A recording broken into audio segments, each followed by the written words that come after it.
Welcome back to Detroit, rounds 2 and 3 of the 2024 NFL Draft. We'll begin in just a matter of moments. The commissioner is going to open the proceedings here on the stage behind us, and he will bring out some very popular special guests. Team love trading around here. At least one of the top 3 picks of day 2 has been traded in each of the last 7 consecutive drafts going back to 2017. So we'll see if any of the wheeling and dealing gets done. Adam Schefter will be here with all the latest breaking news. But right now, it is time for the commissioner of the NFL, Roger Goodell, to begin tonight's proceedings.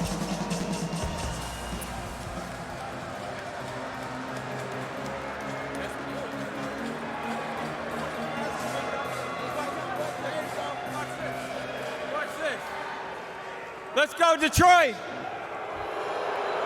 There you go. Welcome back to night 2 of the draft. Last night, we watched 32 amazing players join the NFL family in front of a record 275,000 people here. And guess what? Another 230,000 are already here tonight. So Detroit, you're within 100,000 of breaking the all-time NFL record for a draft. Let's go. Thank you for everything you've done. Enjoy the night. So you can see behind me, I'm joined by past, present, and future of football. Here on this stage, we have 32 current NFL players and legends who will announce the next generation of players. Also on the stage, we have 32 youth flag football players participating in the NFL Flag Regional Tournament here in Detroit this weekend.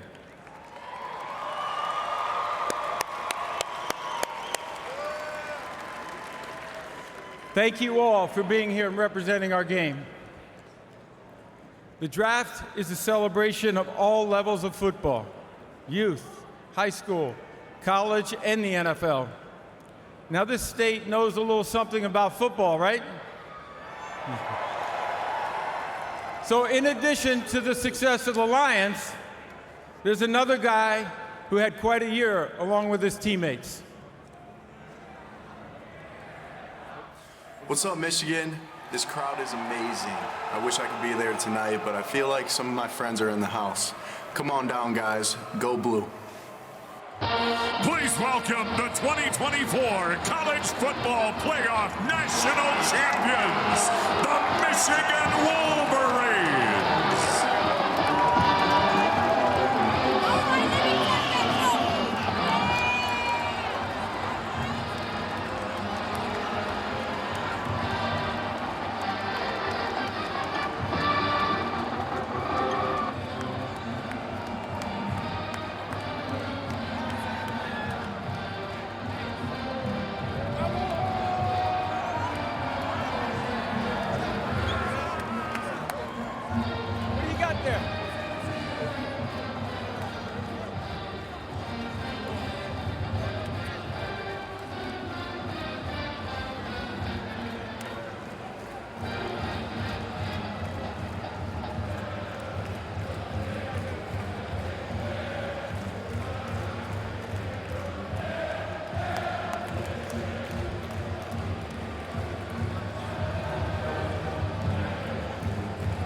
Okay, you ready for round 2?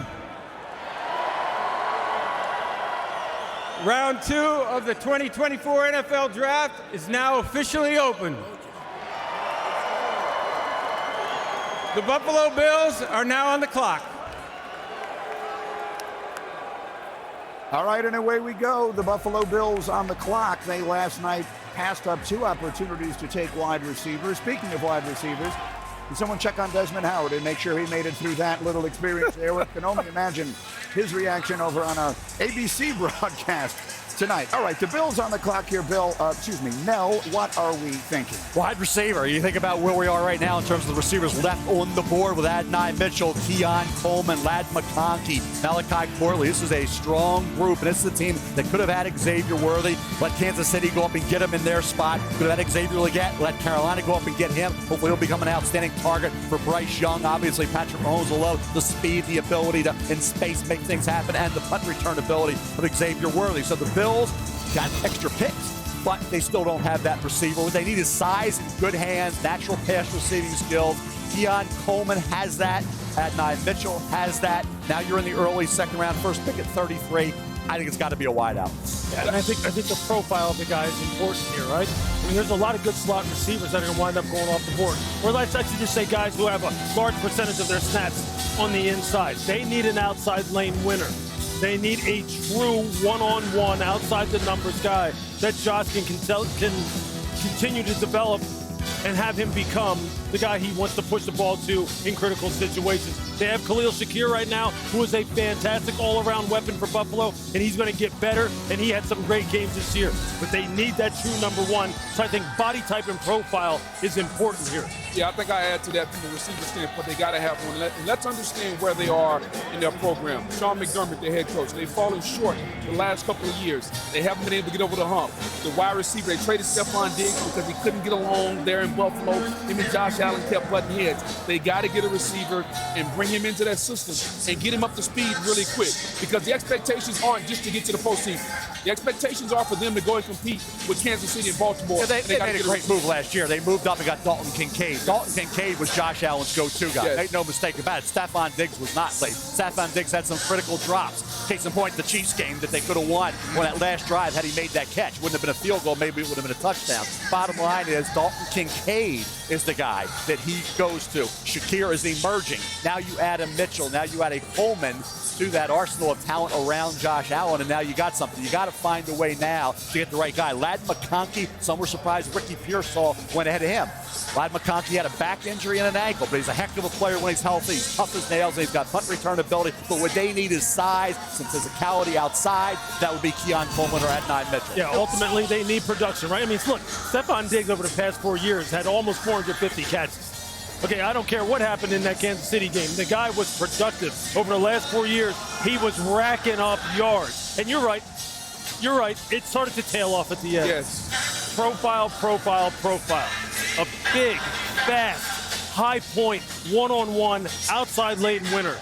I hope they get one here. Someone should also point out, and I agree with you, I would be thinking wide receiver as well. They've lost a lot of people off their defense as well. They have had a great defense there for years. Sean McDermott managed to cobble it together well enough last season, but they've lost so many of the players who have defined that defense for the last few years. At some point, they have to start building that up again as well, no? Right, you have one pick here. You got a couple neat areas around right there with Cooper DeJean from Iowa. I think he's a heck of a player with the versatility he provides the secondary. I don't think you have to wait long for Cooper DeJean to come off the board. I think that teams are in the second round now will say, okay, I got a first-round grade on him. He's at 13 on my big board. I think some teams last night were making moves maybe to try to get him. So now the opportunity presents itself. Is somebody going to jump up, get the Iowa corner earlier than we said, okay, is he going to go early second? Is he going to go mid-second? I don't see him drop to the mid-second. I don't think you can stand pat there. Say you're Indianapolis and you need that corner. You took the pass rusher Watson. Yeah. Are you going to go up and get the corner? What are you going to do? Arizona's picking early second round. They need help. They got Darius Robinson, right? They got Marvin Harrison Jr. So I think it'd be interesting to see when the Iowa defensive back. There are some quality corners that are still out there right now. Some guys with some tremendous measurables and some tremendous tape as far as playing all the different disciplines you have to play. And look, it'll be interesting to see just how Cooper DeJean is used once he gets to the NFL. There's a lot of debate about, is it best for him to play safety or do you keep him at corner? If you keep him at corner, what kind of scheme do you ideally want to put him in? He's a fantastic athlete, a fantastic football player. A lot of good quality here at the top of the second round. We mentioned a moment ago, but for those of you just joining us as well, this is a spot, not just the first pick tonight, but the first three, where we frequently see trades. Let me make sure I read this correctly again. At least one of the top three picks of the day 2 draft has been traded in each of the last 7 straight drafts. So, Mel, to your point, there are players that teams are figuring out how to come up and get. And go get them. You thought some people at Washington would go in and get an offensive lineman. They did not. Think about Indianapolis now as a team that could possibly move up. You think about, like I said, Arizona. What will they do? Will they take the defensive back here? You have need areas, not just one. So these teams have to look at their board. Trust their board. Go with that. I think right now it's Cooper DeJean, Iowa, Edger and Cooper, A&M, and then those receivers are the best players still available. All right, I'm being told that the pick is in, and they're about to announce it here. And I can see some of the action on the stage. Some of the legends are going to be announcing the picks for the respective teams tonight. And I believe that's how it's going to begin coming up here. So the commissioner will announce a few of the picks tonight and some of the legends. And here we go for the first pick of round 2. It wouldn't be right unless I started a little roll call. Hey, hey, hey, hey. I love it. I'm going to speak for all of Bills Mafia when I say we want to wish Ken Pegula speed recovery, and we want blessed wishes, and we have all the prayers for you. With that being said, with the 33rd pick in the 2024 NFL Draft, the Buffalo Bills select Keon Coleman, receiver, Florida State. There's your guy, Lewis. You have been talking about him with us for weeks. A transfer from Michigan State. 50 catches, 11 touchdowns in his one season in Tallahassee. Great athlete. He actually played in 6 basketball games for Tom Izzo while at Michigan State. So while he didn't run that fast, the athleticism is there. Yeah, look, the functional speed, meaning when you put the pads on and the cleats on and you're out there on the field and people are pushing on you, how fast are you then? It was never a concern. He's the kind of guy, as you see him here at Michigan State, this is what he makes a living doing. Plus 20 yards on the plus 20-yard line on the football field, you better know where number 4 is when he played for Florida State, because otherwise he was going to take the ball off the top of your head, just like he was playing basketball at Michigan State. He's a guy who needs to continue to clean up the route running as far as the intermediate game, running these comebacks, making sure the hips get down, you burst out of it, you finish the routes, because after the catch, it's like a big running back running the football, which is exactly what every wide receiver coach wants to see. This is one of the best catches you'll see. Yeah. He never even put his other hand on it. He never even touched it. And he can do that. Now, he can go ahead and he can take the short pass and he can split the defense, make the safety miss, and now he's off to the races. That don't look like 4.61 to me. I know it wasn't an 80-yarder, but this guy can hit the gas quickly. He fits the profile, I believe, for what they need. And I think up there in that adverse weather, this big body with those great hands, he is going to absolutely light it up. And he's going to be a weapon for Josh Allen. It's important for the offensive coordinator, Joe Brady, to put him in the right position. He doesn't need to be running go routes down the field, work the middle of the field, and give this guy a big target to throw to.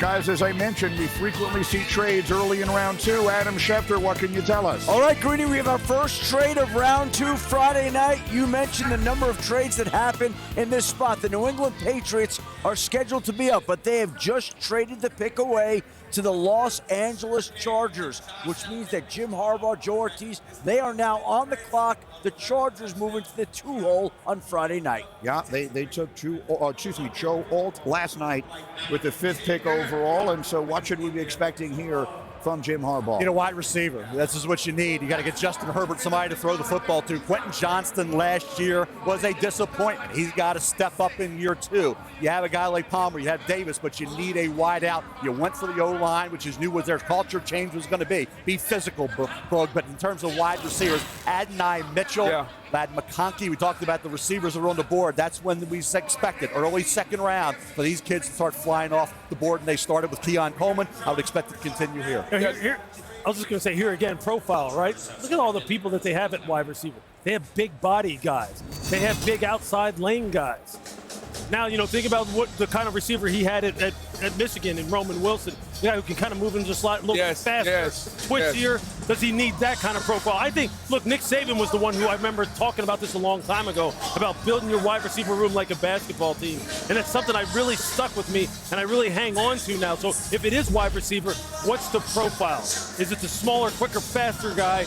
Or do they need another big body guy on the outside? I don't think so. Yeah, Ladd had a heck of a career. I mean, the bottom line is the punt return ability. He showed that. When he's healthy, Ladd McConkey's a dynamic player. Tough as nails. He was injured. He had a back injury and then the ankle. Can't think about that. Brock Bowers, same thing with the ankle. Georgia had injuries. They still won a lot of football games. That had a heck of a year. So bottom line is, I think the receivers now are presenting value. And the guys that you had a little issue, Ladd's a little banged up. Keon Coleman with the 4.61. Malachi Corley didn't run the route tree, right?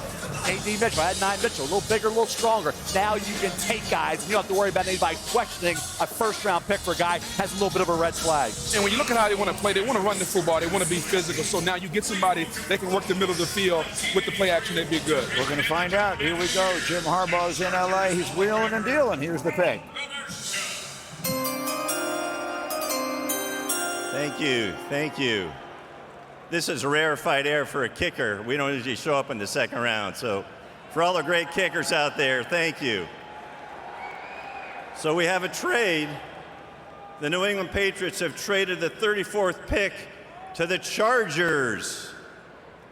And with that 34th pick in the 2024 NFL Draft, the Chargers select Ladd McConkey, wide receiver, Georgia. Welcome to the Chargers. And there it is. The receiving run has begun. McConkey caught 2 touchdowns in the national championship game against TCU 2 years ago. Caught 14 over his 3-year career. Mel, every scouting report starts with the routes and the hands. No question about it. 5'11 and a half, 186. Doesn't have big hands. That's short arms, but he ran a 40, a 4.39 with a 1.52.10. That 1.52.10 was the same as Rome Odunze. 4.39, 40, 36 vertical. As a punt returner, he averaged 20 yards a return in 2022. He was slot, he was wide. Equal snaps in his career, slot and wide. The ball's out there that can be caught. Look at the quickness. I tell you, quickness out of the break. Quickness after he gets the ball in his hands. He is off to the races, and he is tough as nails. He's a phenomenal kid. Character through the roof. Ladd McConkey will be a major contributor with Justin Herbert. He will be Justin Herbert's best friend. This kid can play. He is a faster Cooper Kupp in terms of how crafty he is as far as a route runner. He runs those deep intermediate in breakers as well as anybody. And I mean, there it is. There it is. The kind of intermediate crosser, put on the brakes right there, and then just accelerate with that 4.3 speed. He is. There's no doubt. They are going to dial it up for him in the middle of the field, and he is going to absolutely exploit it. Stay on the field, stay healthy. That's a nice draft pick right there in terms of profiling this wide receiver. Well, and you can start to see how they want to play with offensive coordinator Greg Roman out there. They want to be physical. When you are physical, you run your football, safeties come down, opens up the middle of the field. You have to have somebody that can work the slot corners, that can get in front of the safeties, that can give the quarterback a quick target. Ladd McConkey can do that. This pick marries with the type of offensive scheme that the Chargers want to run. Going back to last night, that's 4 consecutive wide receivers going off the board. Ricky Pearsall, Xavier Legette, Keon Coleman, and Ladd McConkey.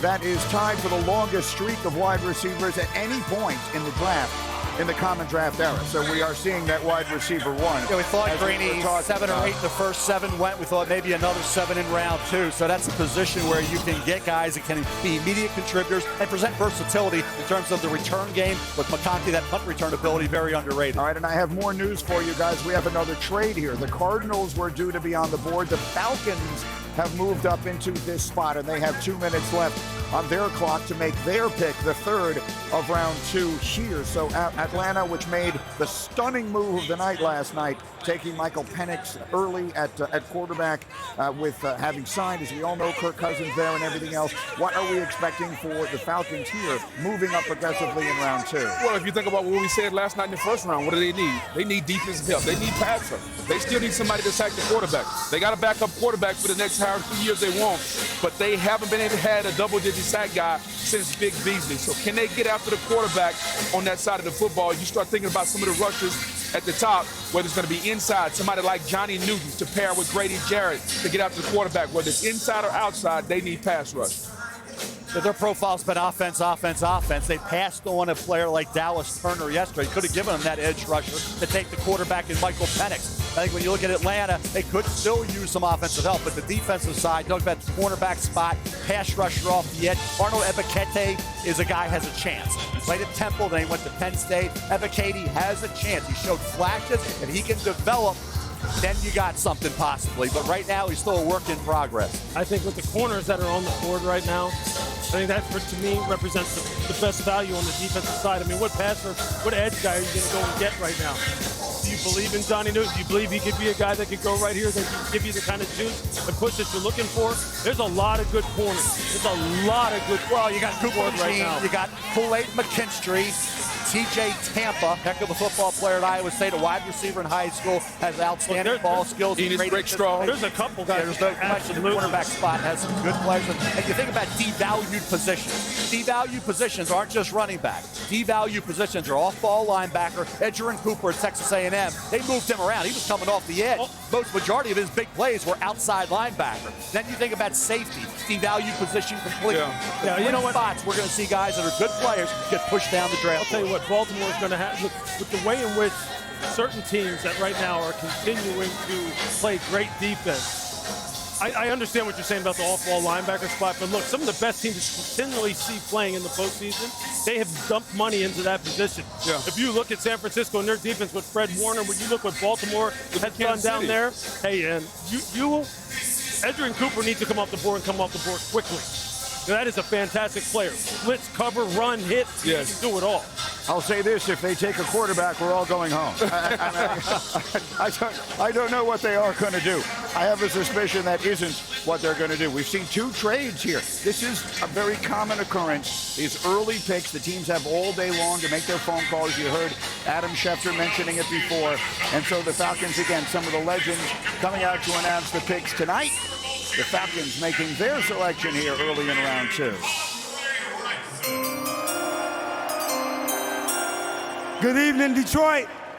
Congratulations to the city of Detroit hosting the Super Bowl and now the NFL Draft 2024. To all the football fans across America.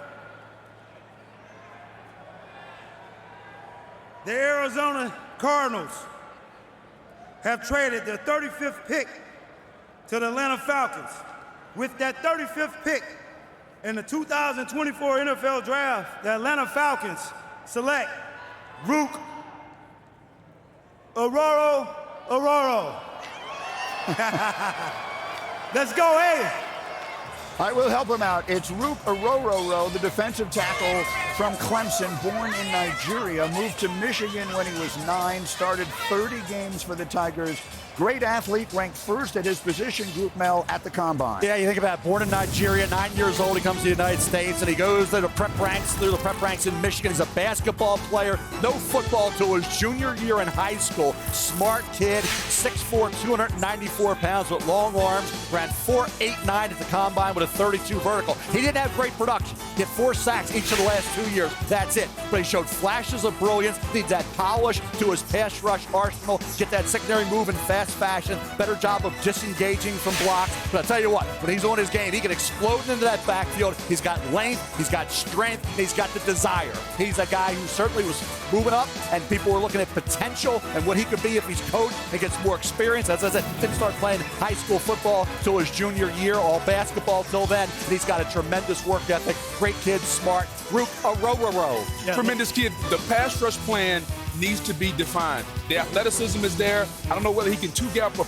be a 1-gap penetrator, but if he's going to play that 3 technique, he's got to get better at a rush plan. All right, so the Falcons have found their defensive player here. So far, our ratio, 3 picks, 2 trades. Washington is next. Round 2 continues on ESPN.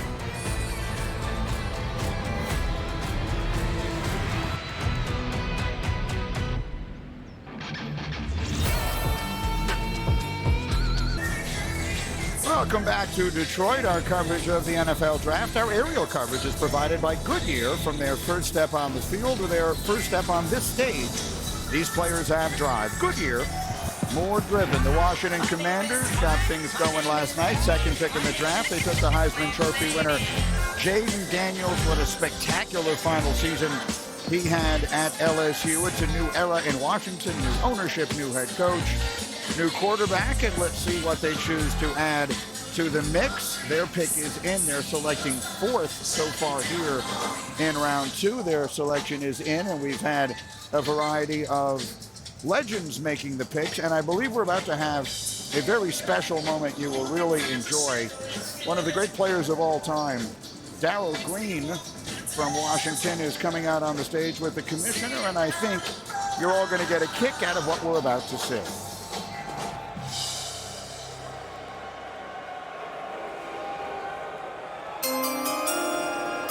We're honored to have a true legend of the Washington franchise and the NFL to make Washington's selection tonight. Darrell Green's impact extends far beyond his remarkable skills on the field. He exemplified integrity, sportsmanship, and dedication throughout his illustrious career. We are proud to announce the Washington Commanders plan to retire Darrell Green's jersey this fall, a testament to his enduring legacy. Today, we celebrate Darrell Green's extraordinary career. Darrell, you will forever be remembered as one of the greatest to grace the game.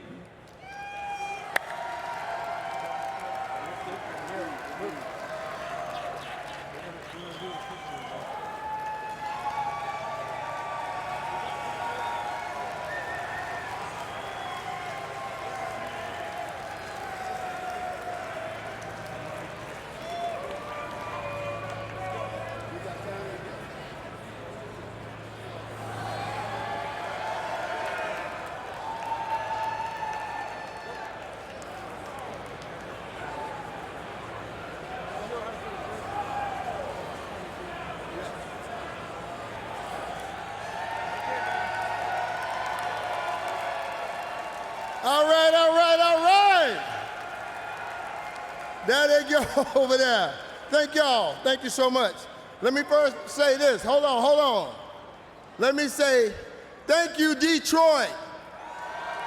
You guys have hosted us to a very fun week, and I appreciate you. The NFL appreciates you. The Commanders appreciate you.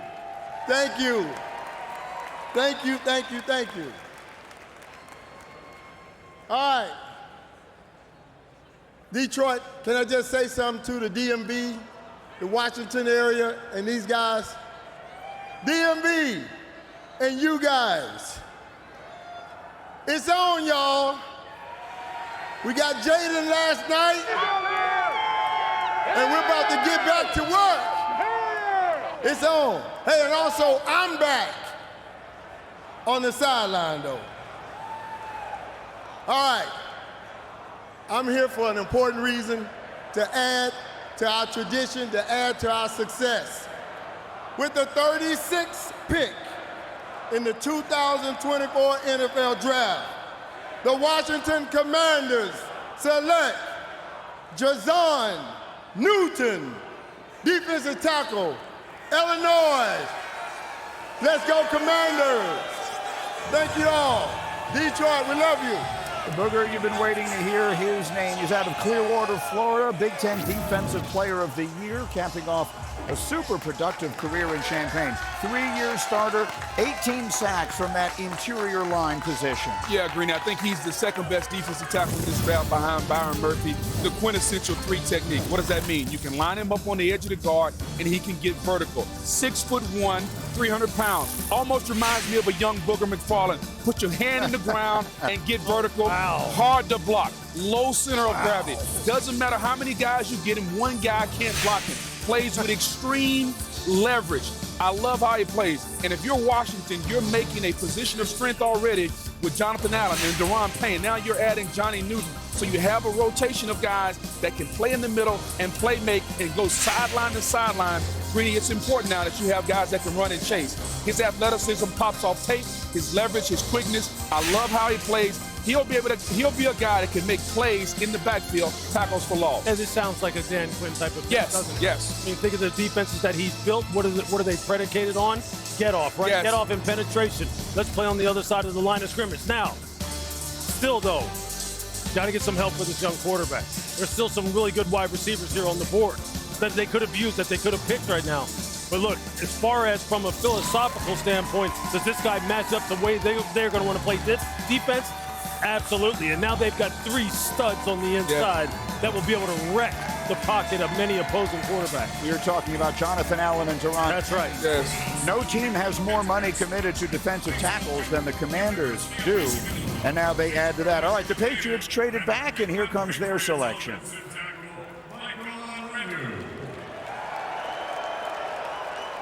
Detroit. What up, though, man? You hear me? It's an honor to be standing here, man. As a proud Detroit native, as a Cass Tech alumni, and a University of Michigan alumni, the national champs, man. Always.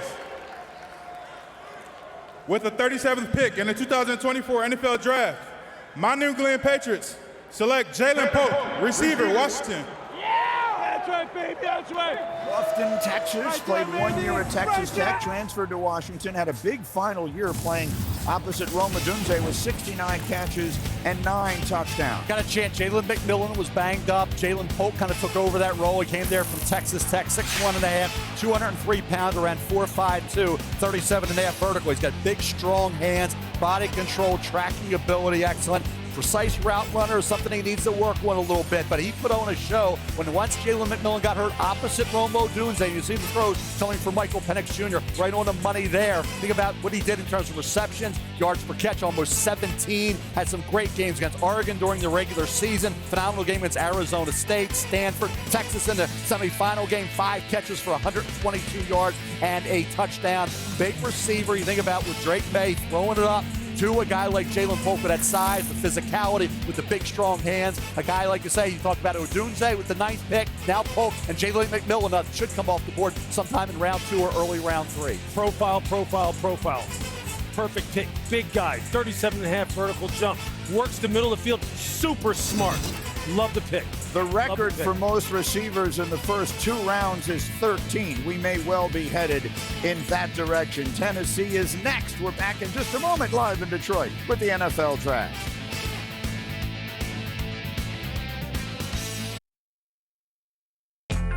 You're watching the 2024 NFL Draft, presented by Courtyard by Marriott.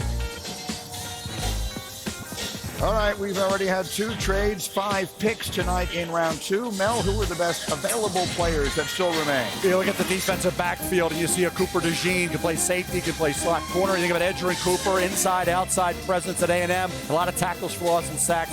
Kool-Aid McKinstry coming off the injury. Good player, certainly with Terry and Arnold there. They were basically similar in terms of grade. Adonai Mitchell and T.J. Tampa, wide receiver, cornerback, that you would figure would be round 2 type players, and I think they are going to come off the board at some point in the not-too-distant future here. Tennessee Titans are the team that is on the board right now, getting ready to make their selection. Last night they took J.C. Latham, the tackle out of Alabama, as they continue to build in a new era after moving on with a new coach and see what the future of Tennessee looks like. What areas do we have a moment here before the selection, Lewis? Where do you think we're looking here? I think if you know General Manager Rand Carthen, he just wants to build the lines. He wants to make sure, again, build it front to back. Just establish a nice, solid foundation for this football team, whether it's making sure that Will Leviswood has what he needs, or on the defensive side, you have what they need to hold it down. Hello, Detroit. First of all, I want to thank you guys for all of you that have showed up today to make this event what it just continues to becoming one of the biggest events in our sporting world. And thank you very much for your participation here, and I hope you're having a great time. With the 38th pick in the 2024 NFL Draft, the Tennessee Titans select Trayvondre Sweat from the University of Texas, nose guard. So Trayvondre is the younger brother of the Eagles, Josh Sweat, who played in 62 games at Texas, an unstoppable force as a super senior on the team that made the playoff. Mel, unanimous All-American, Big 12 Defensive Player of the Year, and the Outland Trophy as the best interior lineman in the country. Yeah, this was a guy who reminded me a little bit of Gilbert Brown when he came out of college from Kansas. Became a third-round pick. Trayvondre Sweat, you say, well, he was built for the 80s and 90s. Today, you got to be disruptive. Well, over a 3-season period, he had 8.5 tackles for loss. In this 1 year, he eclipsed that. So he did become more of a factor in the backfield. You couldn't run against Texas. Why? Because of Sweat and Byron Murphy II. He's a massive body in the middle of that line book. Can he be a guy who can get into the backfield in the NFL, wreak some havoc as a pass rusher? These stay-at-home types who free up linebackers, everybody said were phased out. This kid won the Outland Trophy for a reason. He had a really good year. He had a basketball background. He's got some athletic ability. But in today's game, game, the way it's played, it's all about getting after the quarterback. Pressures, hurry, sacks. Can T'Vondre Sweat do more than just be a run-stuffing defense? Yeah, man, I think he can, especially if his motor is running. To me, he's got to stay in condition, got to keep his weight under control. That was a big thing coming into this. Is he going to be 360? He's going to be 370. He maintained around the 366. He is a power player that can get push in the pocket. You don't always have to get the sacks. As long as you get that interior push where the edge guys can come around, if he can do that, he can still be an impactful player, but he's got to maintain focus and consistency and conditioning. Yeah, I mean, think about this. Denard Wilson, the new defensive coordinator, comes there from Baltimore, where they have had beef up front in the interior. Yeah. And this guy, picture this guy with Jeffrey Simmons, especially when he's healthy. Yes. You think they won't reset the line of scrimmage? This guy, I'm sitting there looking at my notes from the Oklahoma game this year, week 6. He was literally taking their offensive guards and tossing them like I would probably pick up my 13-year-old son if I was playing defensive tackle and push him back. I know he's watching. But I'm telling you, this guy is a force. Guys, we've had another trade. So the Carolina Panthers were scheduled to be selecting here, but the LA Rams have moved up into this, the 39th spot in the draft. The Rams, who last night participated in the first round for the first time essentially in a generation. Their last first-round pick prior to last night had been Jared Goff. That's how long ago it has been. In part of this trade here, they've moved up to the 39th spot, and you see what they've given up here to Carolina. So we'll find out what the Rams have moved up to see. Their legend is making his way to the stage to announce the pick.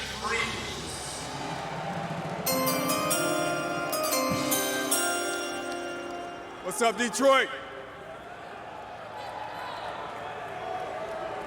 Whose house? Right on, right on. The Carolina Panthers have traded the 39th pick to the Los Angeles Rams. Oh, we love it! With the 39th pick in the 2024 NFL Draft, the Los Angeles Rams select Brandon Fisk, Florida State D-tackle. We got 2 Seminoles in the house now. There you go. It's Braden Fisk from Florida State. Started 29 games at Western Michigan before transferring last season to Florida State. Booger, 6 sacks each of his last 2 years. Maybe my favorite player in the entire draft, Greeny. More than meets the eye. When you watch him, first of all, he went to the combine and showed out. Was the fastest defensive tackle at the combine. But he's twitchy. And when you watch him play, you might think, well, he's going to be a nose guard. No, here is a guy who lines up, regardless of where he plays, uses his hands. I'm going to lock the defender out and go and make the play. Uses that get off, that first step quickness, that twitch, the ability to put that foot in the ground and turn the corner. Look at the athleticism of a man that's 290 pounds to spin, move, and turn. And it shows up on the tape when you can take the drill work to the field and make plays. Braden Fisk has done that. He did that at Florida State. He was their best guy up front in games, him and Jared Verse. His ability to change direction. At 290 pounds, you think about the Rams. They lost Aaron Donald. No, he's not going to be Aaron Donald. But they're looking for that vertical push, that athleticism inside of a 290-pound guy that can hold the point, turn the corner, and get in the backfield. The production was there. The athleticism was there. He will continue to develop as a pass rusher. This was my favorite player in the draft, Green, because when you look at him, you get a whole lot more than what you see. He's the first defensive tackle the Rams select in the first 2 rounds since the great Aaron Donald, whom they took in 2014. Now, we've had another trade here. The Eagles have just traded up with Washington to make the next selection. We'll take a very short time out and we'll find out what it is the Eagles have decided to do. They'll be coming up next as we continue live from Detroit. Round 2 action coming fast and furious of the 2024 NFL Draft.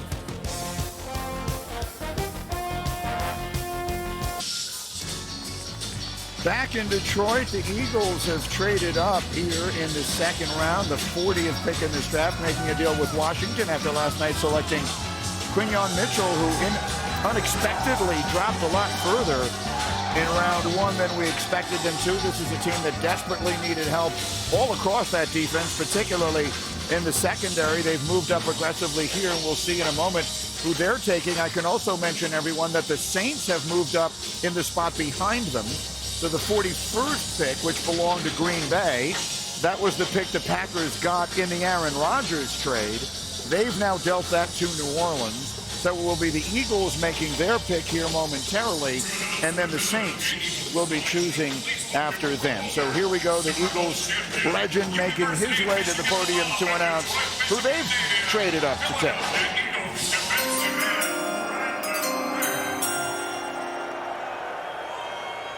What up, though, Detroit?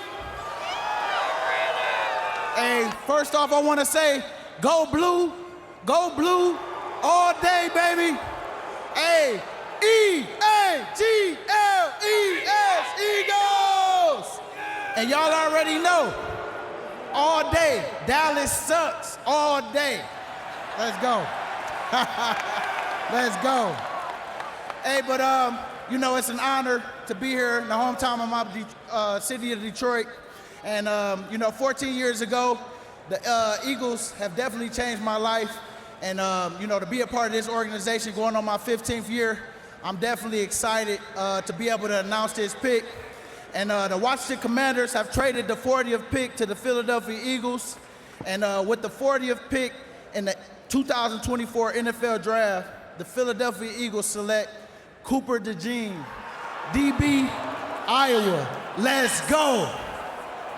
All right, Big Ten Defensive Back of the Year, also made an enormous impact on special teams, returning punts. Huge part of those excellent Iowa defenses now. Yeah, Eagles had an issue in that secondary. You think about with Cooper DeJean's versatility. Well, man, he play anywhere in that defensive backfield, Lou. You think about a guy who was cleared for all football activities April 13th. Why? Because he had a fractured fibula during practice in mid-November. Missed the final 4 games of the year. Prior to that, Cooper DeJean, 3 pick-sixes in 2022. This past year prior to the injury, no touchdowns allowed in coverage. Only allowed 1 completion of 20 or more yards. Everything's in front of Cooper DeJean. 6'1", 205 pounds. Once he got back from that injury, he ran a 4.42 and had a 38.5 vertical. Really an instinctive football player. You talk about a guy, state high school titles in the long jump and 100 meters. He can run. He's athletic. Like I said, smart, instinctive. This is a kid who has the ability, I think, to contribute right away. He also has punt return ability, which he showcased. Should have beaten Minnesota had it not been for a penalty that shouldn't have happened there when they took it to the house late in that football game. He shows up big in key moments, and he has great awareness in coverage. Now, whether he is a outside corner, slot corner, safety, that was the big debate. That's why he's still here. In addition to the injury that prevented him from playing those final 4 games, just getting back to 100% over the last few weeks. Look, they need depth in the secondary. Like 35 pass TDs allowed last year, second most in the NFL, second most in franchise history, and a lot of that action was directed outside the numbers down the field, where you have seen, if you watch his tape, he can win in those one-on-one plus 20-yard throw situations. He has tremendous ball skills. He's born with it. It's natural to him. Former quarterback. He has all the tools to be able to win in the deep part of the field, which is exactly what Philadelphia is looking for. Could be a major steal. According to our data, there was only a 3% chance he would still be available with the 40th pick, and so he's on his way to Philadelphia. Again, Green Bay trading the 41st pick, to the Saints, and here they come.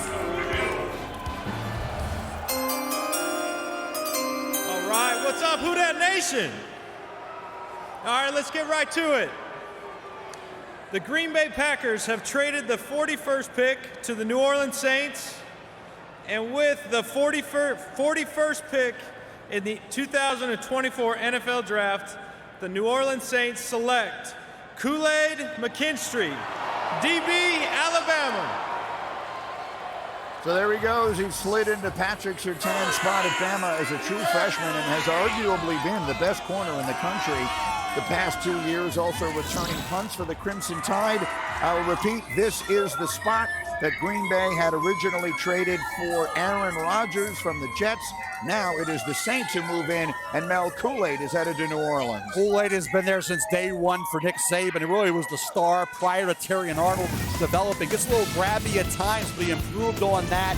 The ball-hawking talent of some of the other corners, he didn't have that. Only 2 career interceptions, but 21 pass breakups the last 2 years. Football IQ is outstanding. He's a physical kid. Press corner, really did a great job for Nick Saban. Also has some punt return ability. Had that Jones fracture. They ran that 4.47 at the pro day, guys. Anybody's going to have a recovery from that. 5'11.5", 200-pounder. Played a lot of good football down at Alabama for Nick Saban. Yeah, look, I see the measurables. There's no question about that. Would like to see more ball production. I would have had some questions about whether or not he was always locked in and willing to play the position as physical and as fast and as furious as some of his teammates did. Now, there's no doubt that he has the tools. He needs to really draw upon them and bring it out of him much more consistently, considering what they're going to be depending upon him to do down there and the history that they have of playing tight man coverage down there and competing like heck on the defensive side of the ball. I think that's where he's at his best, though.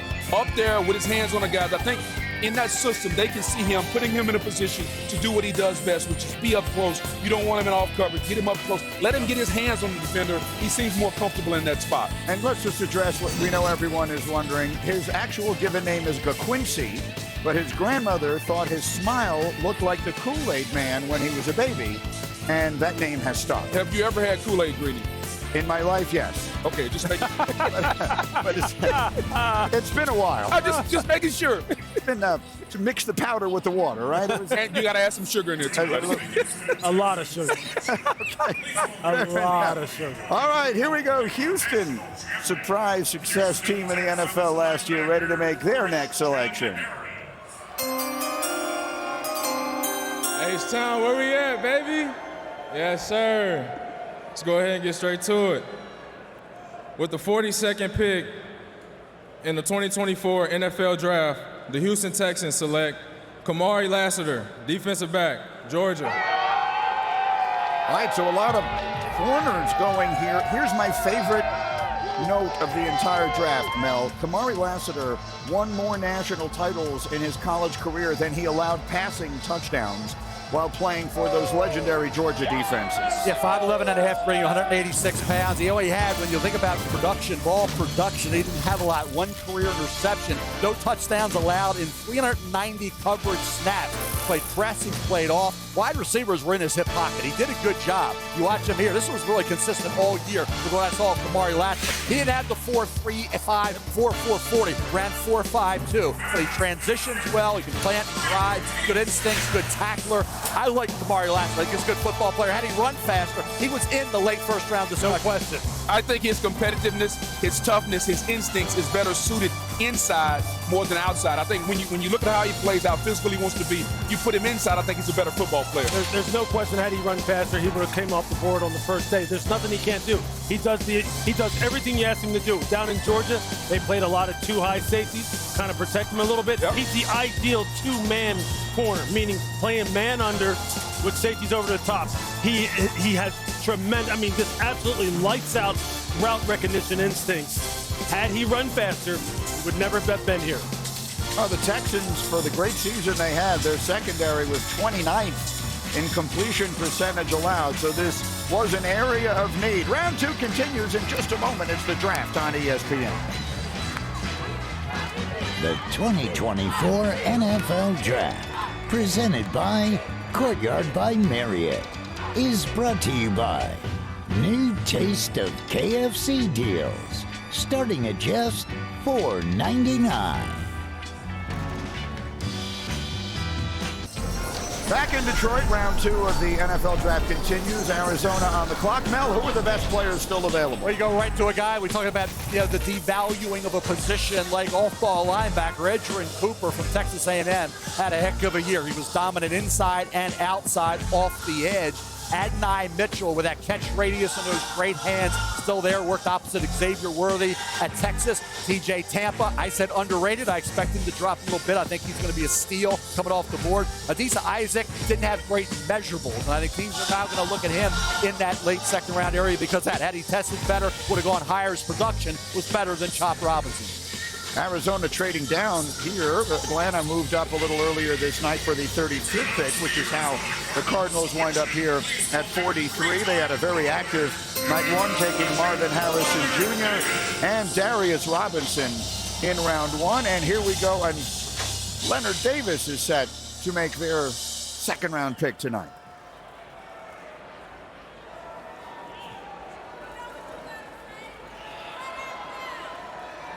What's up, Detroit? I want to thank you all for hosting such a wonderful event.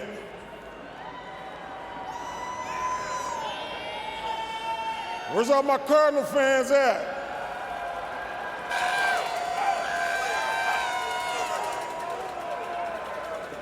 With the 43rd pick in the 2024 NFL Draft, the Arizona Cardinals select Max Melton, defensive back, Rutgers. All right, 8 interceptions for Melton, who has Rutgers in his blood, quite literally. His dad played football, his mom played basketball, his brother Bo was a wide receiver who is currently on the Packers roster. Look at a guy with a lot of experience, 4-year starter, press corner, 5'11", 187 pounds with long arms. He has the length you want in an NFL corner, around 4'3", 40.5 vertical. Look at the games here. You're talking about in the Big Ten on a regular basis. He was a guy he anticipated, made plays. Ohio State, he had 4 tackles, a couple pass breakups. Iowa, he had that pick and a pass breakup. Talk about the ability to come up and tackle. He will do that. He's become a little more reliable at times, a little out of control. Underrated part, special teams, blocked 3 kicks in 2022. That'll get you on the field fast. Certainly a cornerback needed for an Arizona Cardinal team that traded down. Could have had Cooper DeJean traded out, gets back in here. Corners start to come off the board, fly off the board, and they get Max Melton, a kid who's got length and has a lot of experience. He was a wide receiver in high school, became a cornerback his final year, and did a good job for the Rutgers Scarlet Knights, who, by the way, have a pretty good history of producing some defensive backs for the National Football League. It's not often that you get DBs that play with an attitude. This young man plays with an attitude, and that's what sticks out on tape. Last 6 picks have been defensive players, the longest streak so far in this year's draft. Oh, here's Jim Plunkett to announce the Raiders selection. Hello, everyone. Whoa. And with the 44th pick in the 2024 NFL Draft, the Las Vegas Raiders select guard Jackson Powers Johnson from Oregon. He won the Remington Trophy last year as the nation's top center. He was a unanimous All-American Mel. He'll be among the heaviest centers in the league immediately, but has great athleticism. By the way, went to the same high school in Draper, Utah as Zach Wilson. Yeah, he did 6'3.5". You said big 328 pounds and 30 reps with a 32 vertical. You talk about the ability as a run blocker. Power-based to grab, torque defenders out of the way, the athletic prowess to get the job done in space. What he needs to do is sustain better when doing so. Could be more consistent with hand placement and pad level and pass protection. Good alertness, handling twists, effective combo blocker, and he anchors pretty well. Good Senior Bowl week. You know, they might say he showed a little more bend. He's the 2nd highest rated center or 3rd highest rated center with Zach Frazier from West Virginia. Has that wrestling background, good player for the Mountaineers. We had Graham Barton projected inside the center, Frazier and Jackson Powers Johnson, Tanner Bortolini, Wisconsin, and also Cedric Van Brand Granger are some of those interior guys, those centers that figure to go late day 2, early day 3. Jackson Powers Johnson at one point was being mocked in first round. NFL people you spoke to thought more second round. So this is about where everybody thought Louis would come off the board. Look, Antonio Pierce wants to establish an identity, a nasty identity, a physical identity. Turn on the tape of Jackson Powers Johnson. You can find a lot of people being on the wrong end of the stick when this guy gets a hold of you. Big, heavy hands, powerful, can play in a wide zone scheme because despite how big he is, the guy can run, he's athletic. This is an attitude pick. This is a foundational piece right here. 2 good players now, Brock Bowers and Jackson Powers Johnson. Studs, both of them. All right, and so you may have heard the booing behind us. That's because the Green Bay Packers logo came up on all the screens here in Detroit. Green Bay in this spot having traded back earlier tonight. So again, they had this 2nd round pick initially from the Aaron Rodgers trade, moved back, and now here they are. Detroit, thank you for the warm welcome.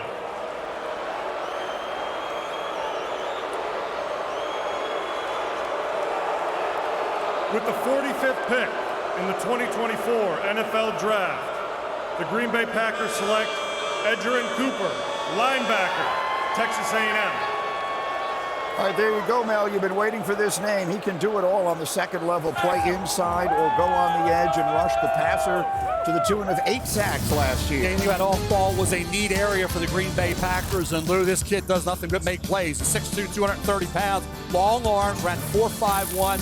1.54.10 with a 34.5 vertical. 8.5 of those tackles for loss came outside. Think about the ability to fly off the edge. We saw that against Auburn. We saw it time after time. Alabama game, he had 11 tackles. Think about the games even after that. Talk about South Carolina game, he was active. He was getting it done. The way they moved him around, I thought was really strong. Inside, outside, the ability to get after the quarterback freed up, and the way he closes with that speed off the edge, really did a great job. And I'll tell you, sack production was there. Tackles for loss, 17 tackles for loss. Tied for 5th among Power 5 players. Led the Aggies in tackles, sacks, had at least 1 tackle for loss in 7 of 8 SEC games. Well, that coaching staff challenged him coming into the 2023 season. Got a chance to see them play live twice this year. It was hard, and I mean very, very difficult to find bad plays with this young man. And all those TFLs were not because he was blitzing. You want to talk about key and diagnosing, getting off the spot and playing downhill? This kid can do it. He can blitz, he can cover, he can run sideline to sideline. I'm telling you, he is the next, to me, he's the next great linebacker in the NFL. Off-ball linebacker, it ain't being devalued. These guys he's a 3-down player that is going to play a big, big role for Green Bay. Huge. He's a fantastic athlete. He was training down in Tampa. I got a chance to see him train every day. Explosive athlete, runs. Very, very hungry, very competitive player. That's what they're getting, a 3-down linebacker that can run and hit. Packers now part of that NFC North that figures maybe to be the most competitive division in the NFL this year. With all the dealing that we have had, it is the Panthers who are ready to announce the next pick here in round 2.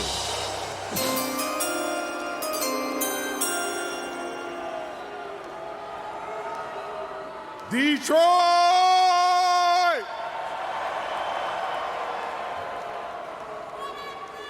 What up, though? Yeah, feels good to be home. Congratulations to all of the draft picks. I welcome you to this NFL fraternity. I'm so excited for your future. All the coaches, all the players that I played with, just want to give you all a special shout out and thank you. I know Coach Saban is in the house. You know where my heart is too. The Indianapolis Colts have traded the 46th pick to the Carolina Panthers. Go Cardiac Cats. And with the 46th pick in the 2024 NFL Draft, the Carolina Panthers select Jonathan Brooks, running back, Texas. Keep pounding, baby, keep pounding. All right, there's our first running back. And I tell you what, he got the opportunity last year after the departure of Bijan Robinson. And when he tore his ACL in November, Jonathan Brooks was only 19 yards shy of where Bijan had been through just as many games. So, Mel, super productive before the injury. He really was. You thought about Roschon Johnson, Bijan Robinson. Jonathan Brooks took over. And I'll tell you, he reminded me a lot of Le'Veon Bell with that patient running style, and then that burst, 6'1", 216 pounds, catch the ball out of the backfield, and he will block. He will protect your quarterback. I think when you look at the ACL injury, it happened late in the year, November 11th against TCU. That's why you wonder how much production you get out of Jonathan Brooks this year. Had he been healthy throughout the process, he would have drawn some consideration in the late first round. You see the burst there. The great thing is, with Bijan and Roschon being there, only 238 career carries. You got guys with 600, 650, 700 carries. This is no tread on the tires. He's coming in off the injury, but this is a guy certainly had the talent to become a late first-round pick. Maybe this year you medically redshirt him both. Be interesting to see when he can get back on the field. And I think the thing that stood out most to me was his vision. Very patient runner, great vision, understands how to set up his blocks. Doesn't always have to be super fast to the hole, but fast through the hole. He showed that every time he touched the football. Going 46 overall. That's the second latest that the first running back has come off the board in the common draft era. The New York Giants are on the clock. They'll make the next pick when we return to Detroit in just a moment.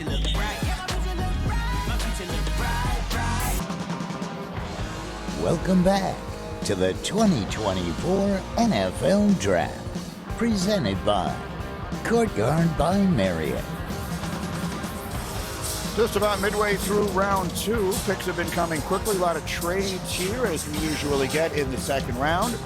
The New York Giants are next up to make their pick. Jacksonville will be behind them, and then Cincinnati. We've seen quite a few wide receivers go in this second round. The corners have gone here after a night one where there were very few defensive players selected. The Giants, of course, Lewis, last night opted not to make a move at quarterback. They have a variety of other needs, the Giants do. Yeah, they sure do. And namely, look, I think this is, again, a football team that needs to continue to make sure the offensive line is set. On the defensive side, take best player available if they decide to go on that side of the ball. Here we go. Good evening, Detroit. A special shout out to former New York Giant and now your beloved head coach, Dan Campbell.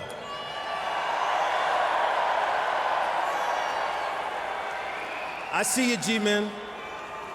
With the 47th pick in the 2024 NFL Draft, the New York Football Giants select Tyler Nubin, safety, Minnesota.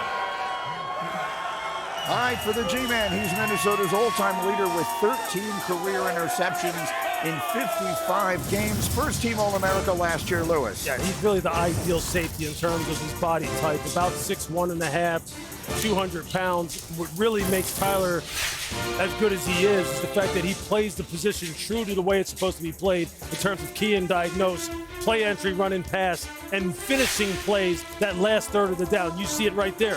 When he's down in the box, when he is forcing the run or blitzing, he will hit. Now that is his number one strength. Reading quarterback's eyes, understanding pattern development, and having great pass play entry, and getting to where he needs to get. He makes plays in the deep part of the field. He makes them on the second level. He can make them blitzing. This is a very good pickup. He'll make plays galore for the New York Giants. And for a team that was third in the National Football League with 18 interceptions, the rich get richer. Because here's a guy who had 5 interceptions in 2023, 13 career. He's a ball hawk. I think he's best, although he can play down, I think he's best in center field where he can see the ball, go get ball, be a playmaking guy for the defense. He's the best safety in the draft. They got a good one here. Outstanding instincts. He's reading the quarterback's mail time and time again. He is the first safety taken in this year's draft. All of the previous defensive backs were listed as corners. I know there's some question about where Cooper DeJean will play on the next level, but as far as the way they were classified coming in, that was the first safety off the board, and here come the Jaguars. First off, I want to send prayers out to my family. My baby sister passed away last night, so I want to send prayers out to all my family. I also want to thank the Detroit faithful for when I played here. They supported me, so I really appreciate that. Detroit, thank y'all, the city, thank you. And now, with the 48th pick in the 2024 NFL Draft, the Jacksonville Jaguars select Mason Smith, defensive tackle, LSU.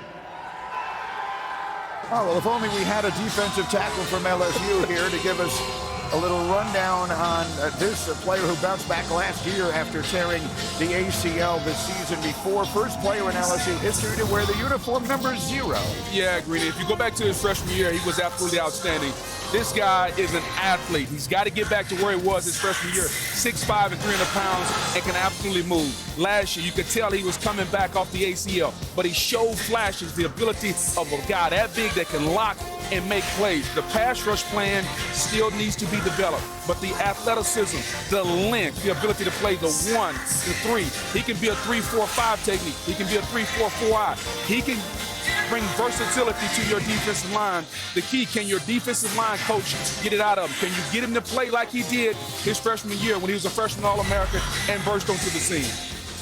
They had high hopes for him, Bug. Yeah. Thought he could be special. And, of course, the injuries, and then he did show flashes late. Yeah. And I think that brought hope. We've got super long arms. Talking about the size and the athletic and physical ability of Mason Smith. Highly regarded coming out of the prep ranks. They thought Brian Kelly, I remember, right away said, that kid's special. Yeah. Just never materialized because of the injury. He's a player who was a 5-star coming out of high school. And now on his way to the Jacksonville Jaguars. Cincinnati is next. The Bengals coming off an up-and-down season, mostly down with the injury to Joe Burrow and others. And I see the commissioner with a special guest to announce their next pick. Don't.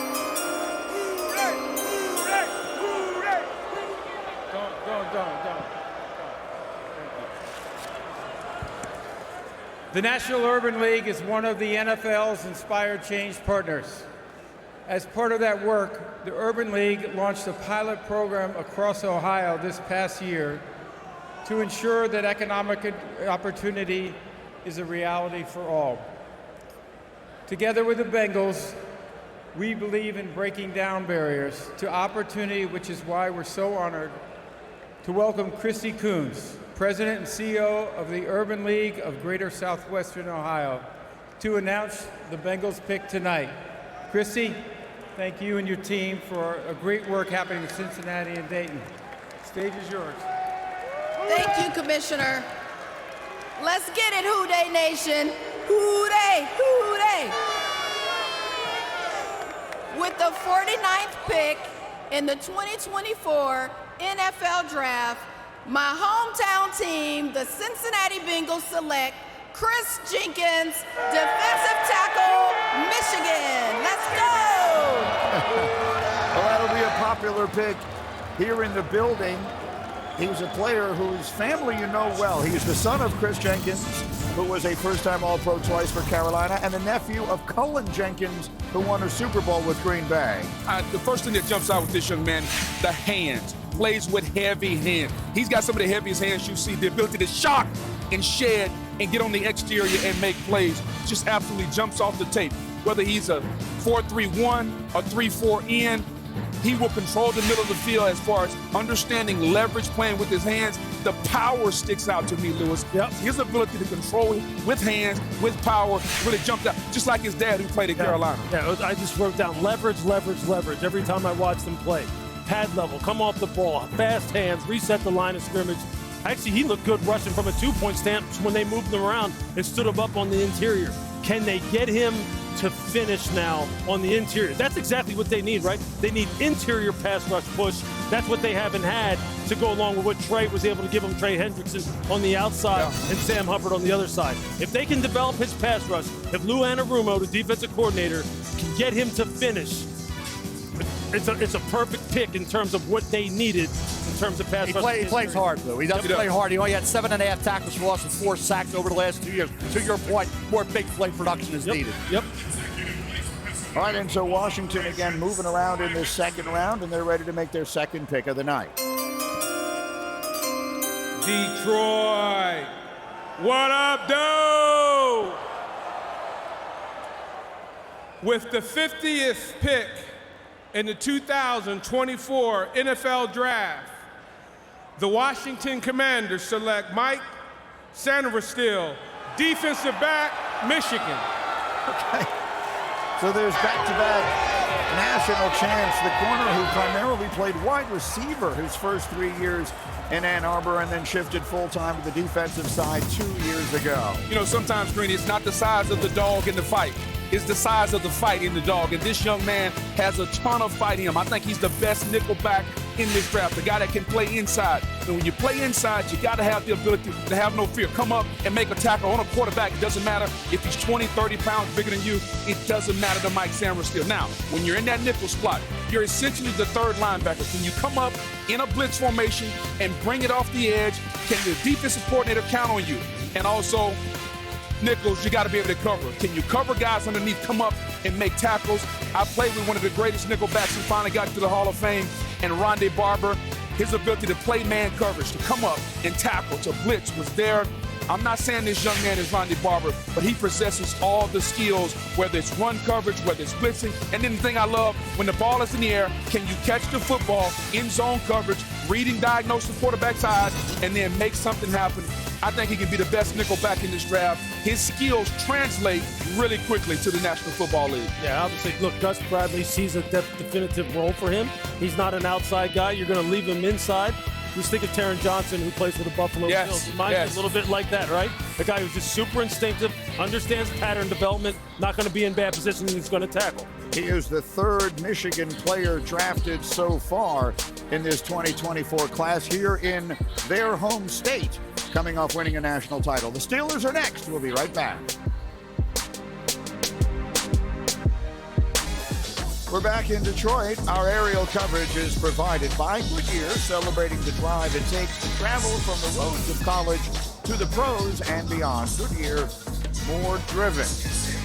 Booger McFarland is in a good mood because we've had a lot of defensive tackles selected so far in round 2, and Booger likes to see that. Yeah, Green, he's 6 defensive tackles so far in the top 50. We knew the position wasn't as highly coveted this year, but in the second round, a lot of teams are seeing some value there, and so far in round 2, 6 defensive tackles have gone. So the Pittsburgh Steelers are on the clock here. They went offensive line last night in Troy Fautanu. And let's see what they decide to do with their pick here in round number 2. Steelers Nation. With the 51st pick in the 2024 NFL Draft, the Pittsburgh Steelers select Zach Frazier, center, West Virginia. Oh, center going to Pittsburgh. There's so much history there with so many all-time greats. This is a young man who started his first game of his true freshman season, Mel, and basically never came off the field. A left guard, then he became a center. He's talking about 46 games, 1 sack allowed over the past 2 years, 4 in his career. You think about the Steelers with Ray Mansfield, Mike Webster, Dermontti Dawson, Jeff Hardings, Marquise Pouncey, Ellie Troy Fautanu yesterday. The tackle guard can move inside. This kid, center guard, run blocker, excels at driving defenders off the ball, walling them off. Think about it as a pass blocker, the technique, the way he mirrors. 1 sack allowed, left guard position, has the starts of 10 games back then. And what I love about him, and quote, the wrestling background. Excelled on the gridiron in high school, 4-time heavyweight state wrestling champion, Zach Frazier. And then the injury, you see it there.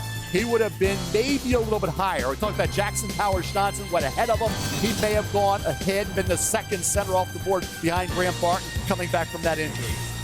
Yeah, and the thing I love, you mentioned the 4-time state wrestling champion. I love to see a guy's second sport come to fruition on the football field. So how can you take a wrestling background? We know wrestlers, they get low, they use leverage. They understand how to get in position, using their hands, the hand fighting, making sure that you can get the leverage, get a guy and move him against his will, because that's the number one thing that an offensive lineman can do right there. I couldn't wrestle, but you watch this young man here. Watch the hand fighting. Watch his ability to place and then replace the hands, and it allows him to gain leverage and put his guy on the ground. You think that wrestling background? Who was that guy? Oh, we know who that guy was, exactly. One of those Texas guys. So now, understand, look at the hands. I gotta get low, I gotta bend my knees, because if you don't do that in wrestling, you're gonna get put on the mat, and that's what you don't wanna do. And now I'm gonna take my guy down. Getting low, bending with leverage. What? Nobody did it better. He reminded me really simple of the Iowa center Linderbaum, his wrestling background. Look how low he got underneath the defender, and then I take him and put him on the ground.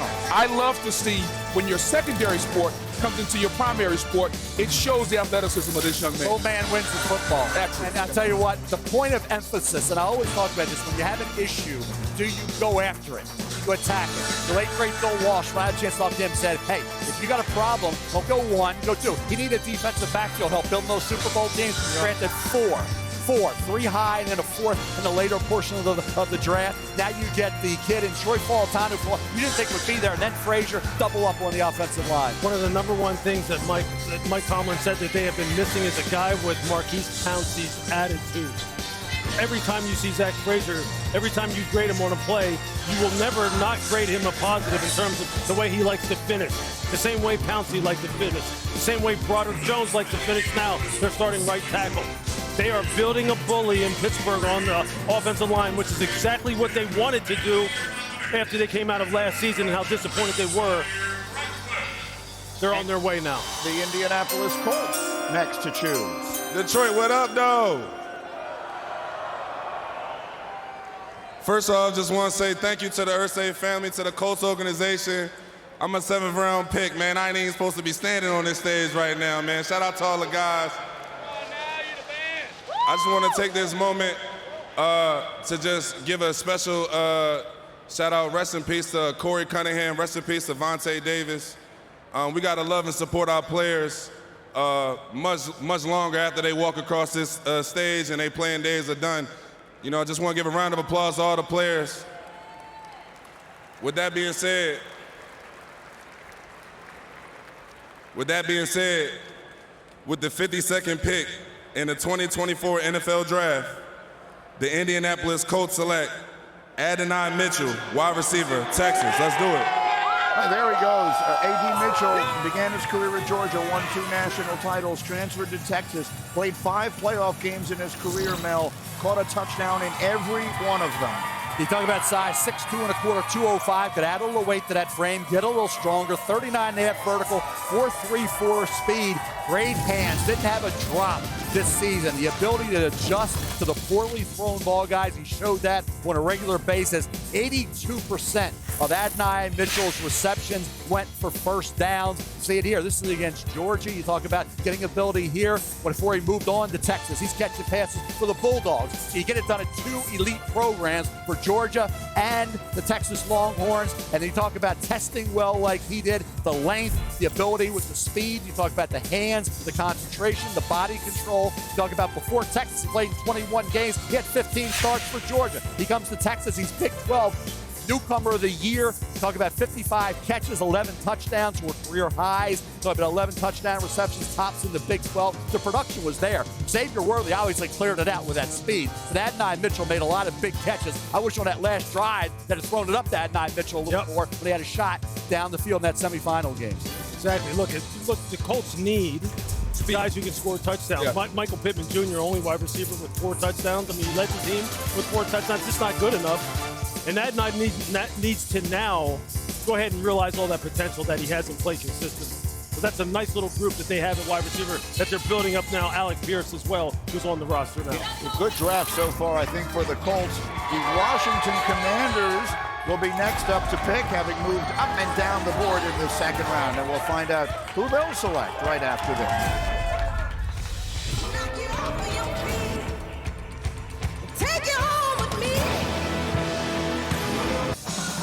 Back in Detroit, we continue round 2 of the NFL Draft. Washington Commanders getting set to make a pick. And Adam Schefter, they've been very busy. Well, Greeny, they have a new head coach in Dan Quinn, a new general manager in Adam Peters, and he's making moves, and they're making the types of picks to turn around this franchise.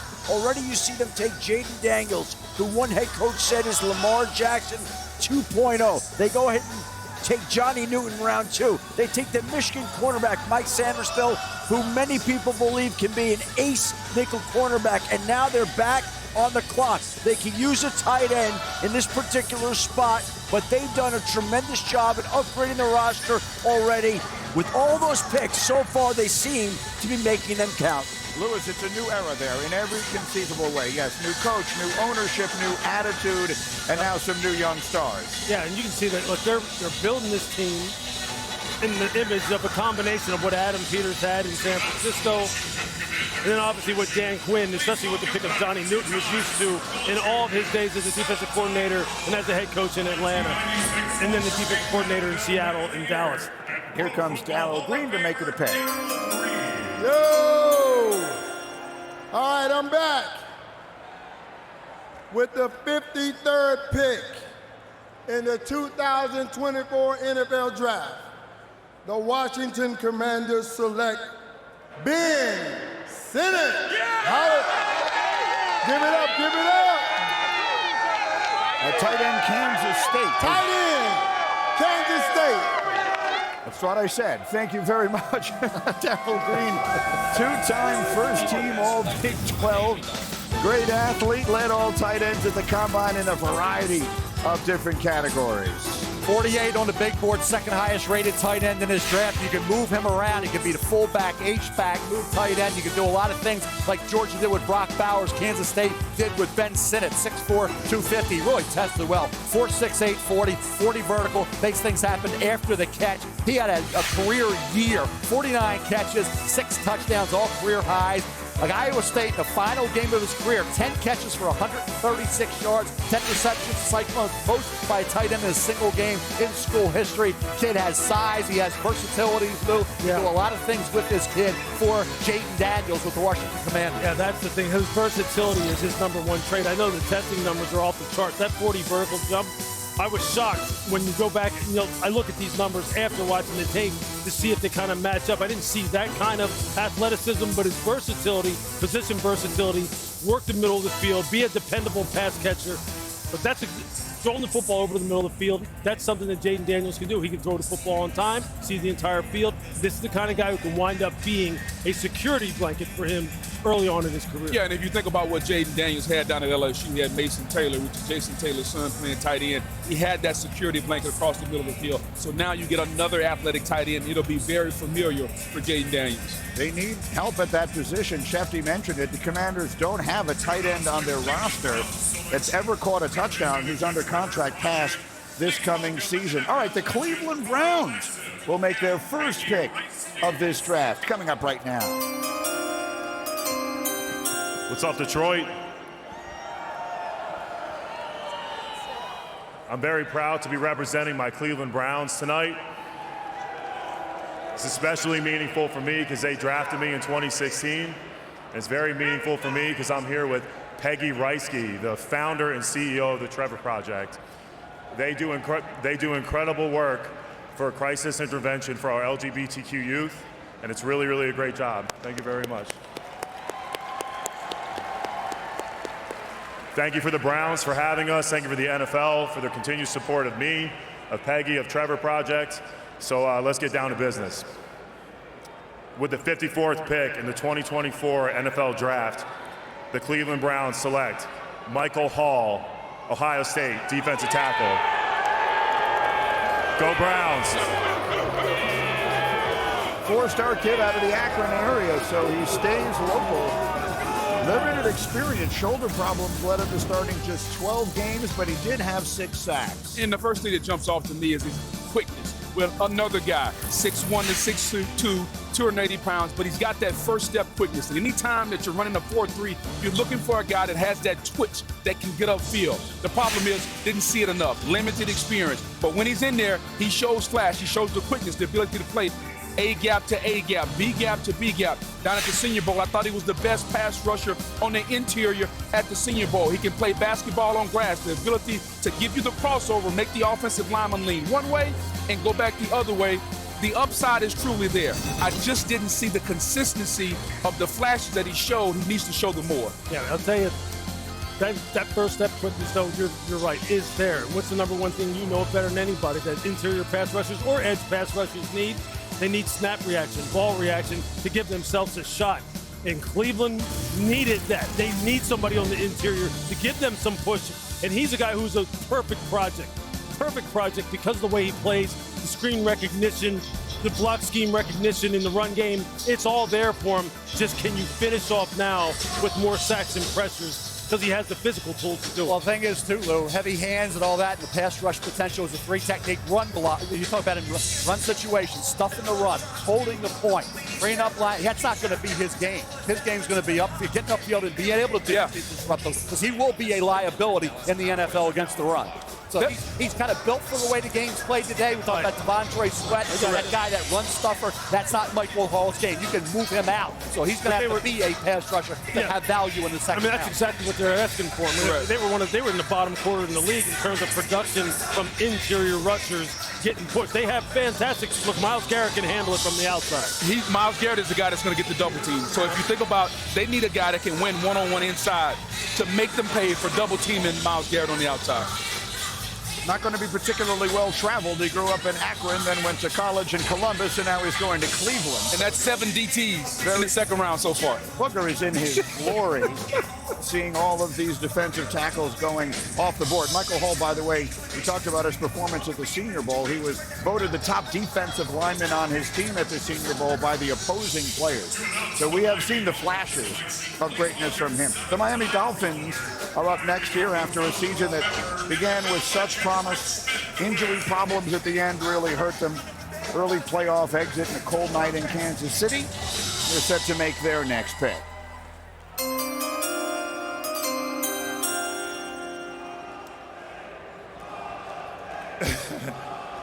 That's it. How y'all doing, Detroit? The Miami Dolphins, with the 55th pick, select Patrick Paul, tackle from the University of Houston.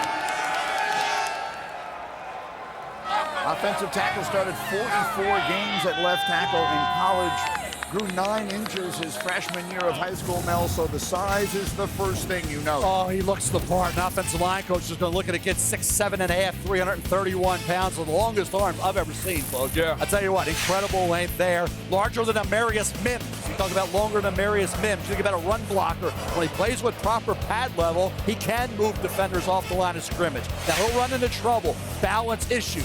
Really does little to excite blocking in space. As a pass blocker, the size, the arm length, you covet that. You want that. Hand placement, though, needs to be much more consistent. Needs to keep that pad level from getting too high. Needs technique work. Needs to be coached. He's not ready yet to be able to hold his own as a left tackle in the National Football League. He's the quintessential project guy. You look at all the traits, the arm length, the bend, the athleticism. He's got to get with an offensive line coach to make sure they get all that potential out of him, Lou. Look, Miami has done a good job of developing offensive linemen. They have one of the best offensive schemes in all of football. They need to make sure that a guy like this has the tools first to work with, and they'll take care of the rest of it. Their offensive line getting injured the way it did late in the season, we saw it happen right before our eyes in a Monday night doubleheader against the Tennessee Titans. It just absolutely sabotaged the Submarine the rest of their season.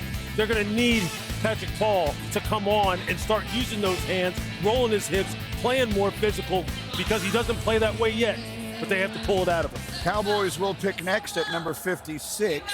They took Tyler Guyton, the offensive tackle from Oklahoma, last night. Do we assume they need more help on that offensive line? They could use more offensive linemen. They could use a running back. They could use help on the defensive line. They got to get bigger. Dallas is really in a position. They got to build this team through the draft. How about they another need wide receiver, an off-ball linebacker? Exactly. They need help in multiple positions. I think it's about the lines of scrimmage for them. It really is. It's front to back all day long for this football team. They'll be able to score points. Running back's going to become a position they're going to have to select at some point in time here. But it's all about the line of scrimmage for this football team and making sure on the defensive side they don't get bullied like they did in the most important moments last year. Yeah. Been an interesting offseason for the Cowboys. They have the 3 huge contracts hanging over their heads. Dak Prescott, CeeDee Lamb, Micah Parsons. All that needs to get settled. They really need to have a huge draft. Well, everyone has been waiting for them to make some moves. You talk about Dak Prescott's contract. They could extend him, lower that cap number, and then build this team out. But Jerry Jones and Stephen Jones has chosen not to do that. So therefore, if you can't build in free agency, what do you have to build? Build through the draft. That's why they have to hit a home run in this draft. And as Lewis says, the most important positions are up front. They got bullied on the defensive side of the football against Green Bay. Are they going to continue to wait for Mozzie Smith to step up? He was kind of a disappointment last year. They got to get other guys to step up and play bigger on that side of the ball. Smith is a key guy because that defensive tackle spot, he's got to solidify that. They have not really been the same since Leighton Van Der Esch. Yeah. And that off-ball linebacker, you talked about it's devalued in the draft, but as a player, you got to have it, Lou. You're right. It's a position that those guys have a reason to be there. They're obviously critical to the success of that defense. Van Der Esch was hurt. It slipped back, that defense did. They tried to address it. They did address it in free agency. Yeah. But overall, that's a positional area of concern. You're talking about the offensive line. I would go 3 offensive linemen in this draft. They drafted Tyler Guyton, who needs to be coached, needs to be developed. Is he going to be ready to contribute as a rookie? That's debatable. Yeah, just remember the name DeMarvion Overshown, who was a third-round pick out of Texas last year, got injured in training camp. The guy is an absolute wrecker at linebacker. Fast, physical, reminds you a little bit of Edgerrin Cooper. That kind of guy. Long, physical, has lots of range, can blitz, and every time he hits you, I'm telling you, it's an earthquake. Every single time. They could have used him last year. If he comes back, that's another big piece for them as they try to rebuild that side of the ball. I'm intrigued as they take all of their time. They did trade back a few spots last night before making their deal, and I wonder if they're looking to make another deal here. They don't have that many picks in this year's draft, and they need so many players, as we've been discussing, so I wonder if they're working that phone up to the final minute. And they need help in a lot of positions. Eric Kendricks is brought in as that off-ball guy, but there's a lot of holes on this football team. So interesting, because they have 4 or 5 spots they could hit here. I'd double up on the O-line, but you got to go still best available player at positions of need. They have 5 areas of concern. The pick is in. You can see them celebrating in their room, and it just came up here in the room that they have indeed made that selection. 4 of their last 5 second-round picks have been defensive players, for whatever that is worth. But we should be getting an announcement shortly of what they've decided to do here. And then we we'll have have to see Tampa Bay and Green Bay after them. Running backs, when's there going to be a run on backs? Like Galen Wright from Tennessee, Marshawn Lloyd, USC, Trey Benson, Florida State, Yeah. exactly. That running back group, even Blake Corum at Michigan. I like a kid. Isaac Guerendo. Okay, I wrote about him in one of my pieces on ESPN.com.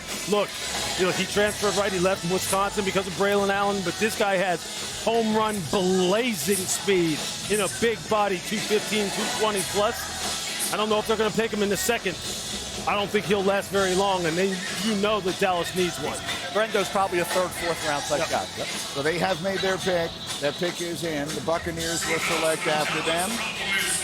And the Cowboys are going to make their selection with a special guest here, as you can see, coming out onto the stage.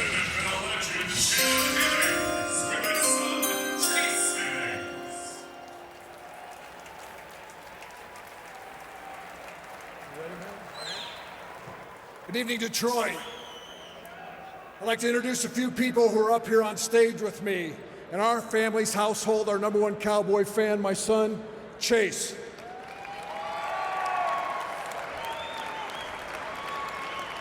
I've had the honor and the privilege for serving for and working for two of America's teams. One, serving for the United States Air Force. And two, the Dallas Cowboys.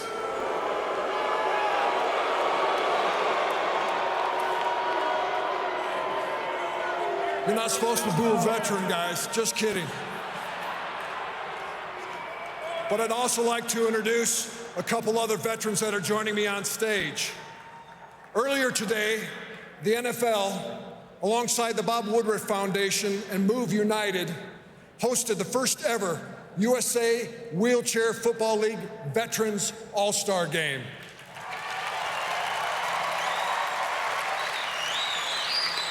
These All-Stars are part of the National USA Wheelchair Football League, funded by an NFL Salute to Service grant. Please join me in welcoming the co-captains of the game today, retired U.S. Army Corporal Jason Rainey.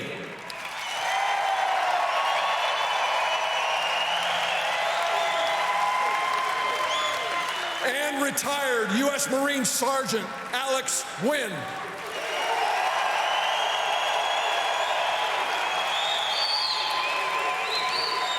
To make the pick today for the Dallas Cowboys, I'm going to turn the mic over to Jason, who led his team today as the quarterback to win the league championship this last year.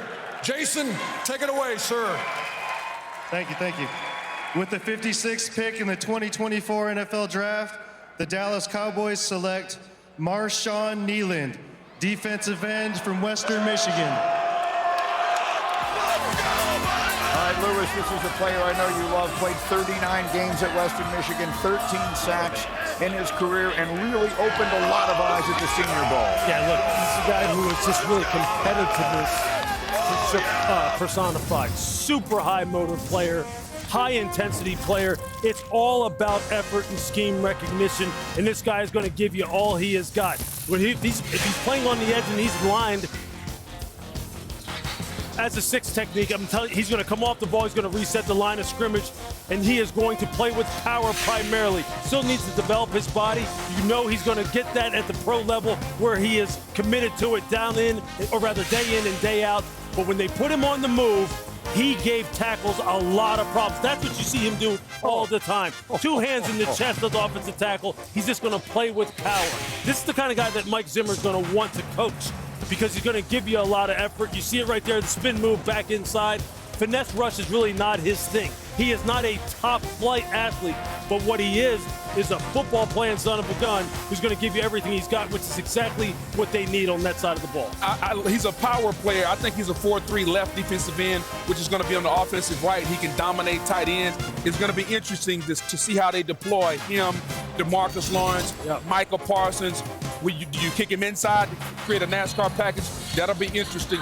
Really, really good player. He adds power to a team that needs power, that got bullied in the playoffs against Green Bay. Micah Parsons was double-teamed on 35% of his pass rushes as an edge rusher last year. That was the highest double team rate faced by anyone in the last 5 years. Maybe Neyland will do something about that. The Tampa Bay Buccaneers are on the clock, and they'll make their pick next. As we continue from Detroit, it's the draft on ESPN. You're watching the 2024 NFL Draft, presented by Courtyard by Marriott.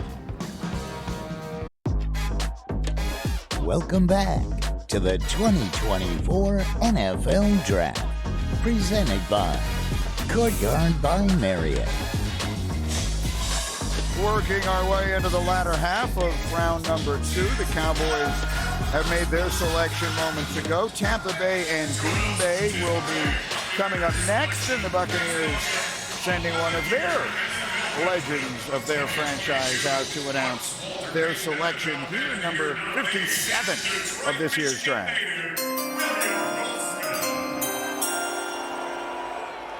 Glad to be back in Detroit. Shout out Southeastern 3030. With the 57th pick of the 2024 NFL Draft, the Tampa Bay Buccaneers select Chris Braswell from Alabama, linebacker. Welcome to the crew. Played opposite Dallas Turner last year and had 8 sacks, 12 tackles for loss. Booger filling the shoes of Will Anderson, who was drafted 3rd last year. When best player available fits need, I love when it comes together. 6'3", 251. Quickness, the first step off the edge. Dallas Turner had one first step. He had the other one. I love how he comes off the edge, takes the long arm, turns speed to power. This is a position of need for Tampa. Shaq Barrett no longer there. You have Joe Tryon-Shanker, and you have Yaya Diaby from Louisville last year. They need another guy that's going to be an impact rusher in this Ty Bowles ultra-aggressive blitz scheme, and Chris Braswell can provide that. Setting the edge against the run is not going to be an issue. He's got to continue to develop his rush plan. Had his rush plan been better, I could have seen him going even higher, especially with him and Dallas Turner. Very productive last year. 10.5 tackles for losses, 8 sacks. He's got to continue to get the rush plan developed better. Braswell is a number 7 overall player in the 2020 recruiting class. Just a little better against the run. The pass rush potential is there.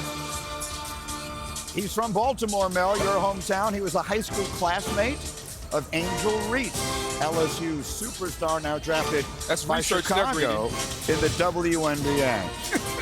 Where are we next? Oh, Green Bay. And their pick is in, so they should be announcing that momentarily. And here it comes. The Packers, who've had a busy round 2, ready for their next pick.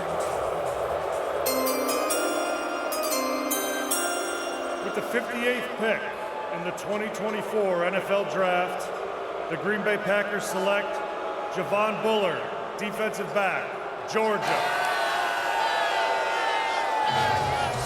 You can tell they love him here in Detroit. He won 2 national titles in his 3 seasons and was defensive MVP, Lewis, of the 2023 title game against TCU with 2 interceptions. Look, I'm going to tip my cap right now to General Manager Brian Gutekunst, because you're doing work, buddy.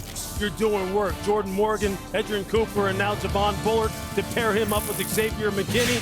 Look, this kid right here, 5'10", 198, runs 40 in about 4.47, an absolute heat-seeking missile. Whether he's playing the free safety, where he's playing second-level short zone coverage, or he's playing the star position or the nickel position. You see it right here.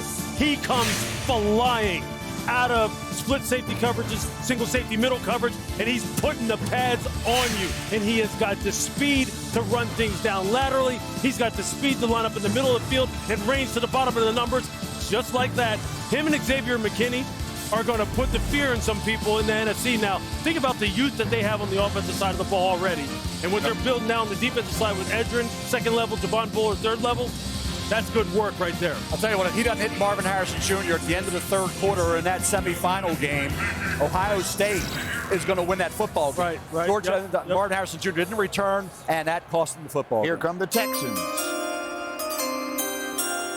With the 59th pick in the 2024 NFL Draft, the Houston Texans select Blake Fisher, tackle, Notre Dame.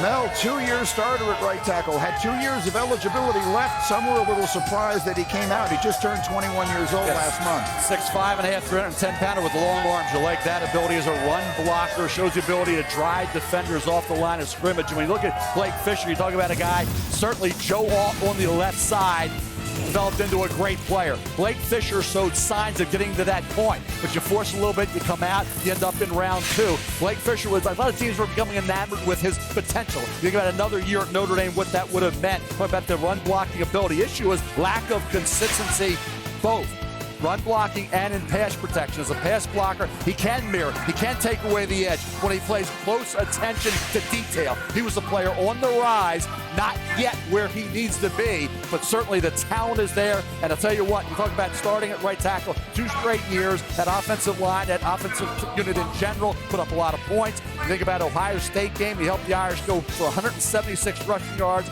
Sam Hartman kept him from being sacked in 25 pass attempts. So he is a good player right now. Can he get to that next level? I think he possibly can with the right coaching. Yeah, what you like about him is that he's competitive. He has some nasty to him. He has heavy hands when he lands them correctly. A little stiff in his lower body. Some of the angles to the second level get a little distorted. He has to work on those, be a little bit better with them. But the competitive makeup and the physical strength and the demeanor is there. Prototypical second-round pick here for an offensive tackle. All right, the Bills will be next. They began this evening by making Keon Coleman the first pick of the second round. We'll see who they take at number 60 when we're back in Detroit in just a moment.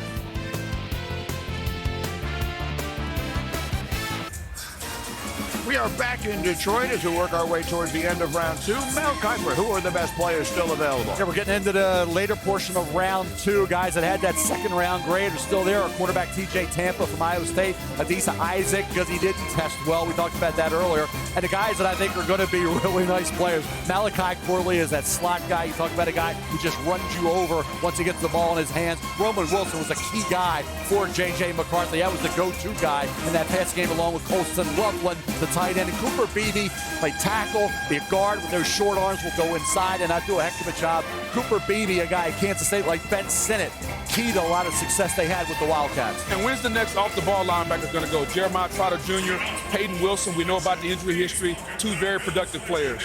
Here we go. The Bills' pick is in, and they are ready to announce it. Yo, first off, shout out to Detroit for hosting such a great event. Y'all did a great job. Much love. Shout out to all my people in Buffalo, out there in Venue, my guys in Texas, the Nolo crew. Mom and Dad, love you guys. Siblings, all that. With the 60th pick in the 2024 NFL Draft, the Buffalo Bills select Cole Bishop, DB, Utah. Started 29 games for the Utes, including 6 as a true freshman, all conference last year. 3 sacks, 2 picks. Good friend Field Yates loves Cole Bishop. Cole Bishop, 6'1", 206 pounds, ran 4.45 at a 39 vertical. Effective Cole Bishop is close to the line of scrimmage, both versus the run and blitzing. Talk about not going to make a living. Despite that speed, he will not make a living in man coverage. Got to move him around, kind of played everywhere. Safety, slot, linebacker, inside, outside, cornerback. Not the ball hawk that you would really want, but he did make plays for Utah in a variety of ways. Talk about the Florida game, season opener, season high, 11 tackles, 9 of which were solos. It was impressive against Oregon. Fits a need area for the Buffalo Bills. Young safety with some physical ability, athletic prowess, and he played a lot of solid football for the youth. Yeah, this is the kind of developmental project that Sean McDermott likes. I mean, just think about it. Micah Hyde, Jordan Poyer, Tre'Davious White, although he was a first rounder. Look, Sean loves coaching up these DBs, and Cole Bishop is going to need that. You're right. He's best down the line, around the line of scrimmage, has some nice wiggle as a blitzer. Second level zone defender, pattern recognition, pattern matching, deep field defender, man coverage, having good eyes. These are all things that are very inconsistent with him, but he's a physical project that you can work with. Well, you can hear the cheers because the Lions are next, and the greatest Lion of them all is going to announce the pick.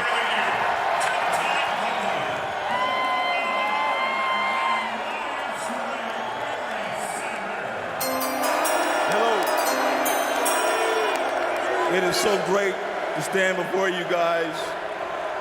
I have to say, all of you have really made a difference in this year's draft. I appreciate you. To announce the pick in this year's draft for the Lions, Mayor Mike Duggins. It's a thrill to be here with Barry Sanders, the greatest running back I ever saw.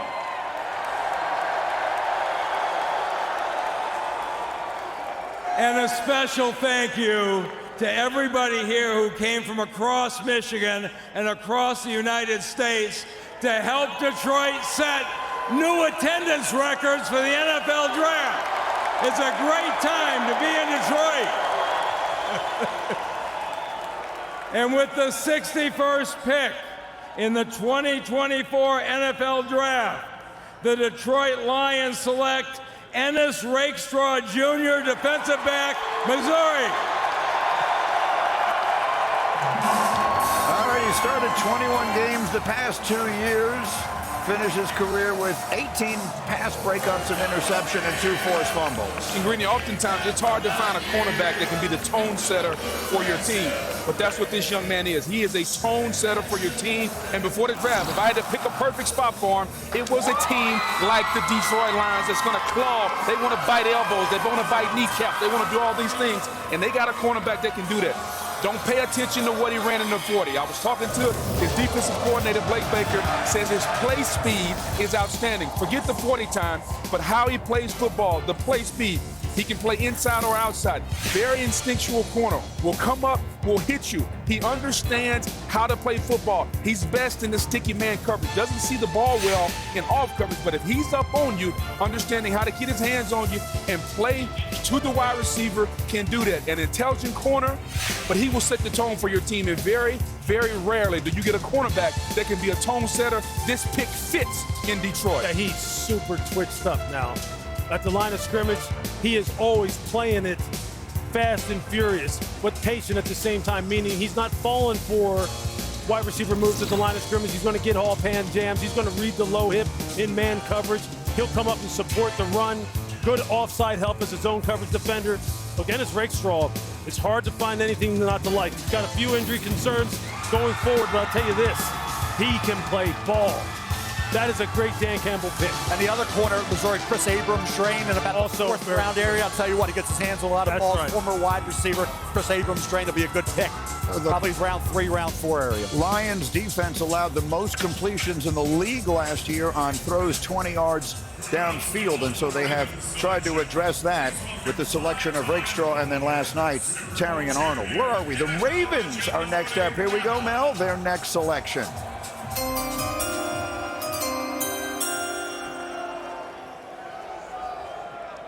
I'd first like to say rest in peace to my younger brother, Vili Ngata. I miss and love you every day. With that being said, Detroit, what's up? Spent some time here. Love you guys. Thanks for the hospitality. Other than that, Flock Nation, we are up with the 62nd pick in the 2024 NFL Draft. The Baltimore Ravens select Roger Rosengarten, tackle, Washington. 2-year starter, Mel, on that right side. That line won the Joe Moore Award as the best in the game. Remember, the right side was the blind side for the left-handed quarterback. Exactly. You can't let a play in a game define who you are. We said it about J.C. Latham. I'll say it about Roger Rosengarten in that championship game. The penalty had to get, not him. He had a heck of a 2 years. He only had 1,158 pass blocking plays. No sacks allowed the last 2 years. Talk about a guy who ran 4.92 at the combine, fastest offensive lineman. He's 6'5.5", 308 pounds. Now he's got to get a little stronger and learn to bend those knees a little more than he does. As a pass blocker, he's a good technician. Neutralize edge rushers, as I talked about, not allowing any sacks. Run blocker, he has that base. Excels at moving defenders off the line of scrimmage. He's got that punch. He played for Ed McCaffrey in high school, Valor Christian. Roger Rosengarten, I thought, was an underrated offensive tackle. I even had him in one of my mocks going late first round to the 49ers. So this is a kid I thought another year, and that's just what everybody was saying in the league, another year would have made him a much higher pick. By coming out early, the Ravens get him in the late second round. That's a value pick for a guy who's got a lot of ability. Fantastic athlete. Super quick, get out in space in the screen game. Pull game, if you want to pin and pull, get him out on the perimeter. Just got to play with more knee bend. Just got to play with more knee bend and be able to anchor if he's going to take some vertical sets when people come off the edge. A 9 technique decides to put their helmet right in his chest. He just can't handle that. You saw that against Michigan. He just doesn't handle that kind of power very well. But as far as athletic ability and being a developmental guy who maybe can put on some weight and work on his ability to play with consistent leverage, that's a nice pickup for Eric Costa and crew. All right, so we've had another trade here. It was supposed to be San Francisco on the board for the second consecutive night. The Chiefs have moved up. Kansas City making a trade up a few spots at the end of round one. They've now done the same here. They've moved up one spot from 64 to 63. Last night, Mel, they took the speedy wide receiver. Now we'll see what Andy Reid and company have decided they wanted to move up for. Find out in a moment as the selection is in.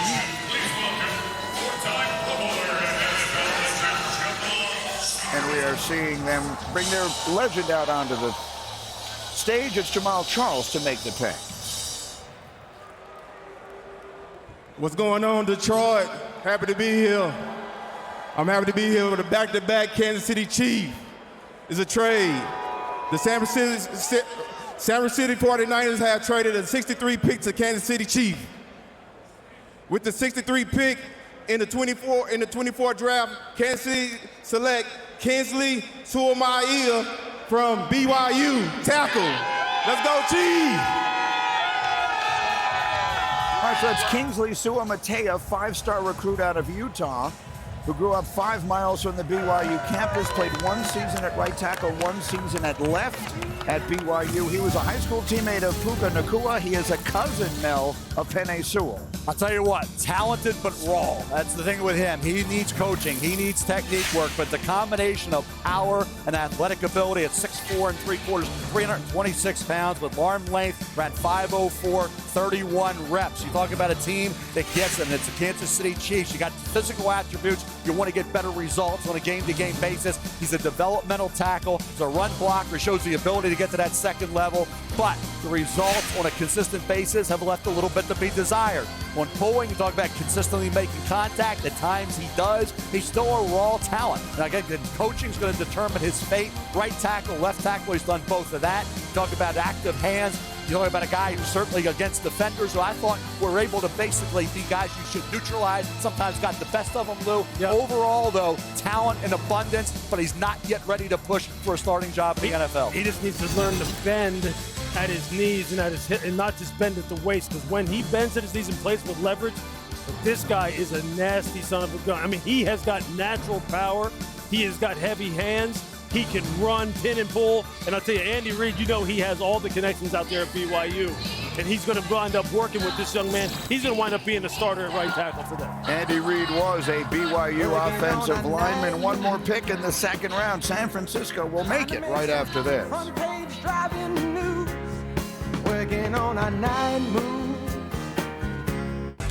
Welcome back to the 2024 NFL Draft, where we are in the second round, the final pick of the second round, number 64, where the 49ers have just moved back one slot. And coming into this round, there had been some speculation that the 49ers could potentially explore a trade for Brandon Ayuk or Deebo Samuel tonight. But they both say that they are likely to stay in San Francisco, that the 49ers are not looking to do anything. And right now, they are on the clock, about to make their selection. Let's hear what it is. That's right, Shefty.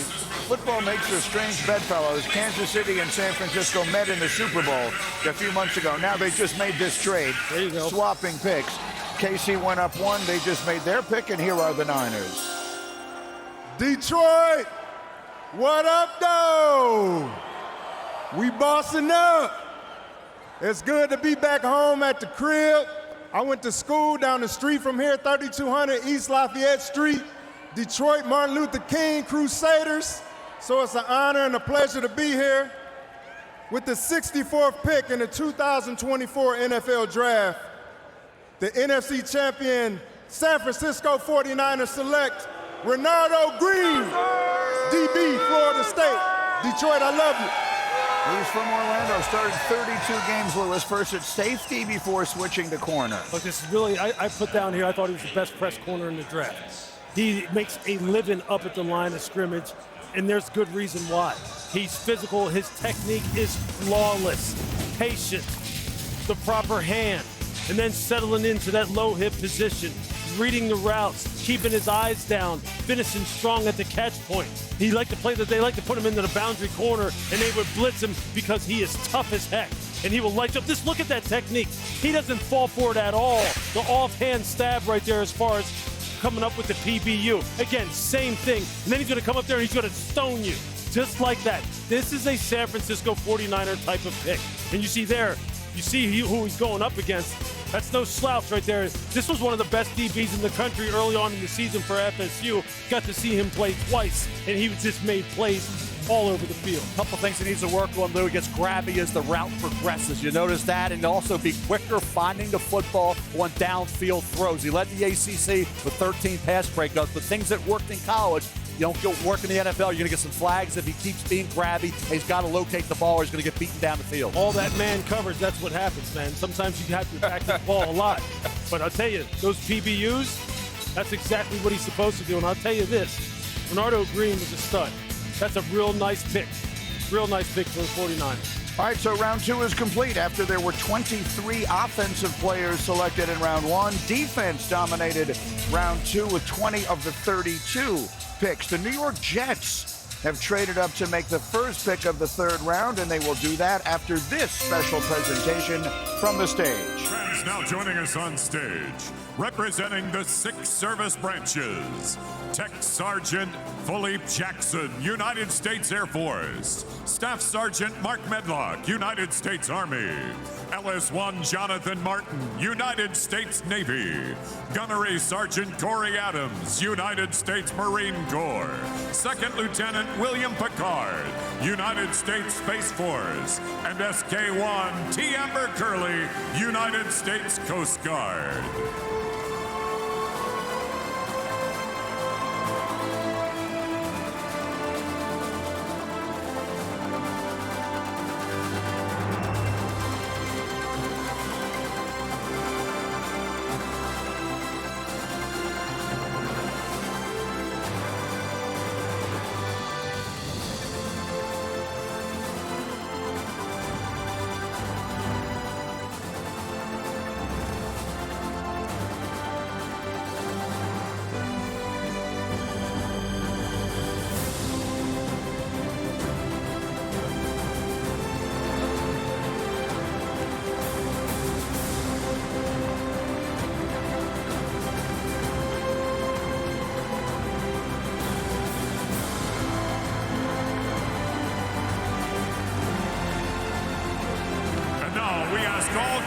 Serving members of the military and all who have served, please stand and be recognized. Thank you for your service. And I'm proud to be an American, where at least I know I'm free. And I won't forget the men who died, who gave that right to me. And I gladly stand up next to you and defend her still today. 'Cause there ain't no doubt I love this land. God bless the USA.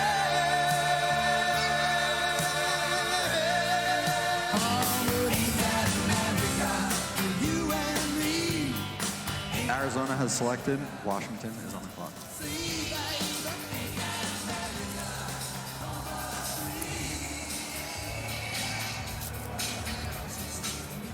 All right, and so a lovely presentation there, and it is now time to begin round 3 of the NFL draft. Someone text my son and tell him to put the TV on. The Jets are on the clock. They've moved up. Here in this third round, they have a variety of needs. They addressed one on the offensive line last night in round 1, taking Olu Fashanu from Penn State. Quickly, Mel, what area do you expect the Jets to be looking here? Wide receiver, safety, 2 key areas. I like Malachi Corley. That's one of my favorite players in this draft. I highlighted him even before we started in day 2 of the draft. Malachi Corley is a beast. We'll see where he comes off the board. Like some safeties coming up as well, but I think the wide receiver position still presents some value, and the Jets need help at that spot. Well, they have a wide receiver making the announcement. Here we go. Yes, sir. Detroit, we in the building. Born and raised in Detroit, so it's glad to see my city doing so good. Also, shout out to University of Michigan, go blue. Now it's time to get on the board. Go blue, you know what time it is. You know what time it is. J-E-T-S. The Carolina Panthers have traded the 65th pick to the New York Jets.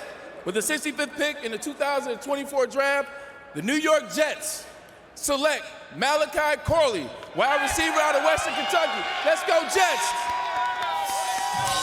There you are, Mel. He was a corner in high school, switched sides before he ever played a game in college and exploded. He is the all-time leader in receptions in school history, 253 catches, 29 touchdowns. Love the kid. Everything about him screams of a guy who's going to have success in the NFL because he's so tough. He has that Deebo Samuel mindset. You put him in the backfield. You watch the way he runs with the football, the bubble screen, talking about ability to take the football and just go. And all of a sudden now, he's going to run you over. He's going to bring it 5'10 and a half, 207. He get that up. He's been high 215, 4.46 speed. Talk about 692 of the 984 receiving yards were after the catch. Talk about a guy in 2023, 79 catches, 11 touchdowns. He had some outstanding games overall. Louisiana Tech, 207 receiving yards. He had 8 catches against Ohio State. Malachi Corley, yes, he needs to expand in terms of route running. But when you get the ball in this kid's hands, he will be, like I say, a Deebo Samuel type. I think New York Jets fans will like Malachi Corley a lot. So Aaron Rodgers will love getting the ball in his hands out quickly, and he can do some damage. Exactly. For an offensive line that we don't know if they can hold up, you got to get the ball out of the quarterback's hands and allow him to make plays. We know Garrett Wilson can take it deep, but get this young man the ball and he'll be able to make some plays for your offense. And we keep talking about how you build wide receiver rooms. When you have Mike Williams and Garrett Wilson, you don't need any more outside lane guys. You need a guy like this, a tone setter, a tough guy who's going to block, run the jet sweeps, the wide receiver rocket screens, threaten the seam. And Malachi's going to bring in an attitude. He was an entertaining attitude, absolutely. So the Jets making a move on the offensive You happy side about that, there. Greeny? You happy? I think there's a lot of joy right now. Look, my text has just blown up. So I'll be reading those in a moment. In the meantime, the Arizona Cardinals back on the clock. They've had a very busy draft here, a lot of selections, and they're ready to go here in round 3. All right, Cardinal fans, we got another one for you. With the 66th pick in the 2024 NFL Draft, the Arizona Cardinals select Trey Benson, running back, Florida State. Oh, good for him.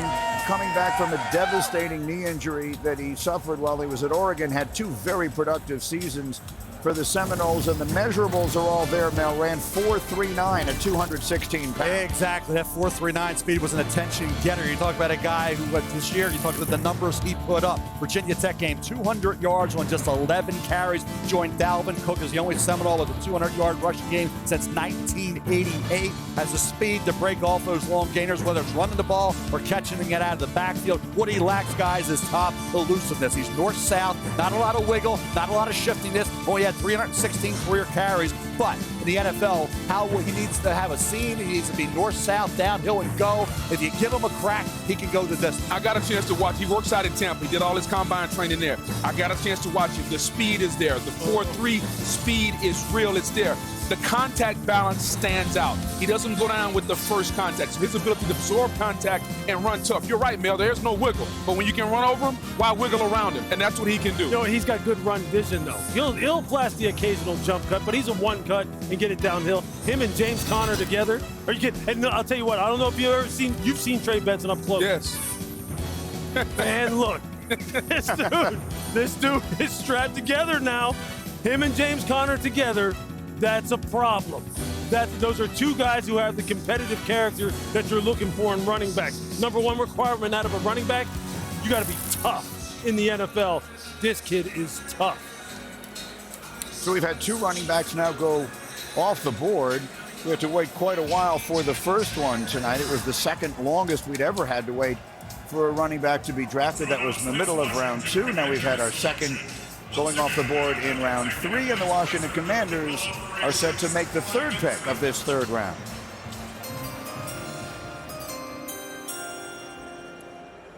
With the 67th pick in the 2024 NFL Draft, the Washington Commanders select Brandon Coleman, tackle, TCU. So there you go. You draft the quarterback, Mel, and then you need someone to protect him, and that's the direction they go. Exactly. Brandon Coleman, 6'4.5", 313 pounds with long arms. Ran 4.99 at a 34 vertical. Now he's going to be a guard in the National Football League. This year, 11 starts, 7 at left tackle, 4 at left guard, allowed just 1 sack, over 723 snaps, 32 knockdown blocks. So he gets after. He's physical as a pass blocker. He's active with the punch. Talk about a guy who gets after it, keeps defenders at bay, will get caught leaning as balance issues, guys, cause a little concern for me. Run blocking, he has that torque, he moves defenders, effective on seal blocks. Now, you'll see him block in space, but you don't see it consistently. He has to finish more, be more consistent with his leverage. So he is still a guy who needs to be coached. Probably comes in as a guy who has some versatility as a backup playing tackle, but I see him more. He's going to start in the NFL. He's going to be inside at guard, Lou. Yeah, look, I mean, he's a guy who plays, to me, played more physical in the pass game, in pass protection than in the run game. When he gets his hands on you, though, if he punches you, keeps his head back and is moving his feet, he is a guy who will stone you. He'll stone you, but he gets top heavy. He gets up on his toes. He starts to lean. The posture inconsistencies really just throw it off. Again, why is an offensive line coach maybe the most important coach on the staff outside of the coordinators? Because of guys like this, because they're fantastic athletes, but you got to refine them, and he needs that refinement. The Commanders allowed 65 sacks last season, tied for the second most in the NFL, so they need the help. The Patriots and then the Chargers will make the next picks here in round 3 of the NFL Draft in Detroit. The 2024 NFL Draft is presented by Courtyard by Marriott, the official hotel of the NFL.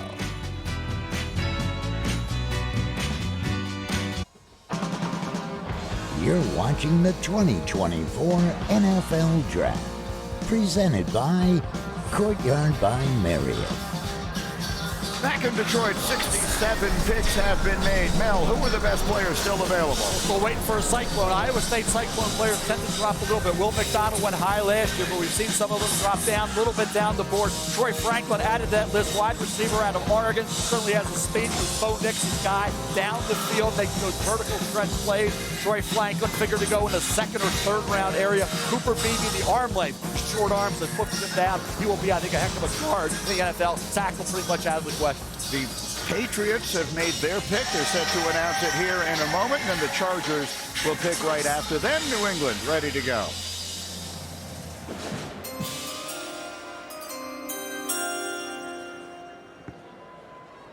For the New England Patriots pick, I am joined tonight by 2 special guests, Christian Harvey and Emma Fries, seniors from Morehouse College and Emory University. Christian and Emma are examples of individuals who are working to rebuild bridges between the Black and Jewish communities. Both groups have been subject to vicious hate.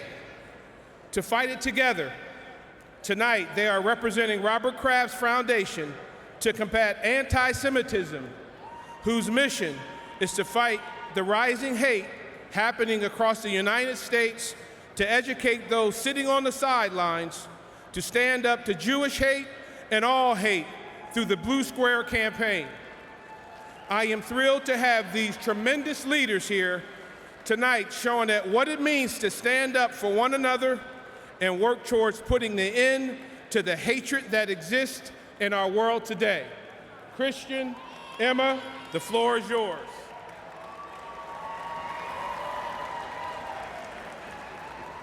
Thank you, Mr. Vincent and the entire NFL for your support. We are honored to be champions working to fight the rising hate happening in communities across the United States. With the 68th pick in the 2024 NFL Draft, the New England Patriots select Caden Wallace.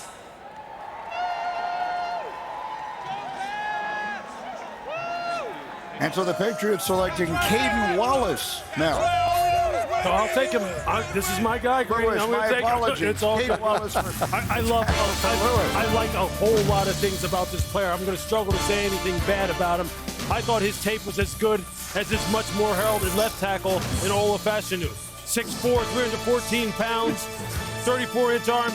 I'll tell you, the body type, the long arms, plays with good flexibility, keeps his head back in pass pro, plays through his hips, has good power in the run game, the pass sets, hand placement. He can handle power. He can handle finesse rushes. He has good lateral redirect. You see it right here. Just ride him by the high side. He's basically a 4-year starter at Penn State and really held it down on the right side. Didn't get a whole lot of attention, but this guy is another solid pick for the Patriots with Jalen Polk and Drake May. Look, you have to say right now that Elliott Wolf is doing nice work again. A lot of these GMs are on paper only, I get it. But Caden Wallace, Jalen Polk, I mean, these are nice pickups for the New England Patriots as they rebuild this roster. Once again, a young quarterback, what do? You get him a receiver, you get him an offensive lineman. Here come the Chargers in the next selection. Thank you, Detroit. Thank you. This is a very special night. You should be so proud of what you're doing. Thank you. This is also a very reflective night for us in the green room, especially us old guys who get a chance to remember our careers. And it gives me an opportunity to thank the NFL for having us, but also the Chargers who stuck with me during my battle with Crohn's disease, my ostomy surgery, and allowed me to play 10 years. So for all my teammates, my coaches, thank you very much for all you've done for us. So tonight, Jim Harbaugh got one of his boys with the 69th pick in the 2024 NFL Draft. The Los Angeles Chargers select Junior Colson, linebacker, Michigan. You hear the cheers. This is a wonderful story. If you indulge me quickly, when he was 7 years old, Junior Colson lived in an orphanage in Haiti. He was adopted. He moved to Tennessee at the age of 9. That's when he began to learn English. That's what the NFL Draft is about. Impossible dreams coming true. Now, Mel, he's headed to play for his old college coach in L.A. You had to love him. Jim Harbaugh, I'm sure, loved Junior Colson. He's old school linebacker, off-ball linebacker, 6'2", 238 pounds. The read-react ability, you saw it time in and time out with this kid. Aggressively fills holes, come out off the edge, drops into coverage, good tackler. Now, you want to see a little more big play production. 2 tackles for loss, 0 sacks, no interceptions or forced fumbles, but he led the Wolverines with 95 tackles overall. He had some huge games. 11 tackles, led the Wolverines against Ohio State. 7 of them were solos. Big Ten championship game against Iowa, he was outstanding. 10 tackles against Alabama, the Rose Bowl college football semifinal. This kid comes to play every week. He's consistent. He's reliable. He gave Jim Harbaugh outstanding performance after outstanding performance, and he has, like I say, the ability to be a guy. Could have played in 1985. Certainly can play now. Get him in the 3rd round. He's my 2nd highest rated inside linebacker, off-ball linebacker, behind Edgerrin Cooper. Adam Schefter, jump in, please. Well, Greeny, it's very funny because everybody's been waiting to see which of his old Michigan men Jim Harbaugh would plug. Everybody thought he liked Roman Wilson. Some people thought he might take Junior Colson in round 2. He gets Junior Colson here. Misses out on Chris Jenkins. Misses out on a Mike Sandersville. Still could have a chance later to land more of his Michigan men with 18 Michigan players at the Combine this past February. But Junior Colson now going from Haiti to Nashville to Michigan, out to Los Angeles to reunite with his college head coach. It's super smart. He's going to be the Mike backer, a guy that can be the green dot especially, and set the tone and tempo of the culture that Jim Harbaugh wants. As you see, he got the 15-0 tattoo for the Michigan Wolverines. He understands the type of culture that he wants to set there in L.A., and here's a guy that can do that on the defensive side of the ball. Exactly what he is. He is a culture pick. Yeah. I have some worries about him on 3rd down as far as his pass coverage, but that is a culture builder right there. Is surely become more common as we go forward, but that's the first Michigan player drafted by the Chargers in a decade. 27 years ago, me and my identical twin brother were picked in the 1997 draft. I went as the 36th pick. My brother was the 6th pick in the 3rd round. He's now a Hall of Famer. With the 6th pick, the 70th pick overall, in the 3rd round of the 2024 NFL Draft, the New York Giants select cornerback Andrew Phillips, University of Kentucky. Good luck, Andrew. He's from Malden, South Carolina, same high school as Basketball Hall of Famer Kevin Garnett. Played in 38 games, started 16 for Kentucky now. Physical corner, Greeny, 5'10 and a half, 190-pounder, ran 4.48, had an amazing 42 vertical, but a kid who comes up, willing to come up, make a stop and run support, top speed and impressive footwork. He closes on the ball and he will hit you. Now, he didn't intercept the pass at Kentucky, so you got to do a better job there in terms of trying to find a way to get some ball skills and make some plays impactful in that back end. Finished with 47 tackles, 5 pass breakup. Tennessee game, he was outstanding all over the field making plays. Vanderbilt, Louisville, didn't matter. Drew Phillips, I thought, could be a mid to late second-round pick. Wouldn't have any argument there. Good pick. I think this is a guy, some other corners went ahead of him. Drew Phillips, TJ Tampa, Iowa State, really good value picks. He'll have an impact in that secondary. He just has to show the better ball skills, come away with some interceptions. That was the only problem I saw with him at Kentucky. Yeah, no doubt about it. He offers the versatility to be inside and out. And now that we're in the third round, not only can he contribute on defense, but this is a guy that can contribute on special teams. So let's understand, as he works on his cornerback position, he can contribute on teams. Yeah, he is. He's going to be a stud at the star position, at the nickel position inside. Real good pattern matching skills, great hitter. Between him and Nubin right now, you've got some good playmakers. One real physical, one a ball hawk. Next pick is ready. With the 71st pick in the 2024 NFL Draft, the Arizona Cardinals select Isaiah Adams, guard, University of Illinois. So building up on that offensive line are the Arizona Cardinals. Look, Isaiah Adams is one of those guys who's an inside-outside combination guy. He had 10 starts at right tackle, 2 starts at left guard this year, 12 starts at left guard last year. Look, I really like him if he's going to go ahead and move inside. He's a guy who's got leverage, and the power just jumps out at you right away. He moves people on down blocks with ease, with absolute ease. Real good footwork, real good hand placement. He kicks off the ball real nice, gets vertical sets at offensive tackle, quick hands. He looks very, very natural. Again, a guy who can swing back and forth in between guard and tackle. I think guard is probably going to be his more natural position. But this is a dude who right here, when you talk about getting a guy in the third round who can play 2 different positions, lock him into one, and let him go ahead and tee off. That's a nice little draft that the Arizona Cardinals are putting together. And that's what you're looking for at this point in the draft, position flexibility. I think he's going to be a backup guard until he refines his technique, but you're looking for the size, the athletic ability, the movement. He can go side, left guard, right guard, inside. You found you a guy that can be your swing offensive lineman. We knew the Cardinals were a team that were going to have the opportunity to do a lot in this year's draft. They had a lot of ammunition to do it, and so far, they're off to a good start. Round 3 is rolling along, and we're back with more in a moment in Detroit. The draft on ESPN. All right, and so we are back in Detroit in the midst of round 3 of the NFL Draft. Our aerial coverage is provided by Goodyear. It takes drive to reach the next destination. Goodyear, more driven. Carolina on the clock now. In fact, their pick is in. We should have it momentarily, and then we'll hear from the Cowboys as we work our way through the 72nd and 73rd picks here in this draft. I'm being told the Panthers pick will be announced momentarily. We've had just 2 running backs go off the board. 6 quarterbacks went quickly, haven't had one since. Here comes the Panthers selection.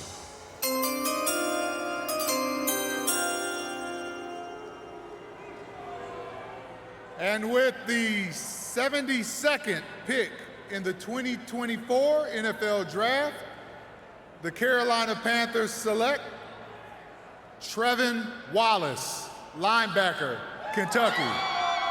Let's go, Panther Nation. Athleticism off the charts. Lewis ran 4.5 at 237 pounds at the combine. Yeah, this guy is a physical freak. 6'1", 237 pounds, 37.5 vertical jump. Think about this, in high school, he was a power clean weightlifting champion. 4-year letterman in track and field, long jump guy. He can do it all now. As far as what he does best on the field, he's a run and hit guy. When he can run sideline to sideline, you are not going to be able to get the corner on him. He will track you down with ease. He has strike at the point of attack, meaning he can roll his hips, shoot his hands inside, and he can win at the point of attack. You shoot him all the time with the same kind of ferocity. There you see the sideline to sideline speed. because he got caught up on too many blocks that he should have been getting off, and his production would have ramped up even higher. He has all the physical tools. Be clean with your key and diagnose and your pattern matching and zone coverage, and use your hands consistently. You got yourself a real good inside linebacker. You know, that's the only thing I'll add to that. He's got to play faster. He's got the athleticism, but can he key and diagnose, to your point, so he can use it and play a lot faster? Cowboys are up next. Again, a team with a lot of needs. They've been busy so far tonight. Here comes their next selection. With the 73rd pick in the 2024 NFL Draft, the Dallas Cowboys select Cooper Beebe, guard, Kansas State. What a career for this young man who's from Kansas City. All-conference 3 times.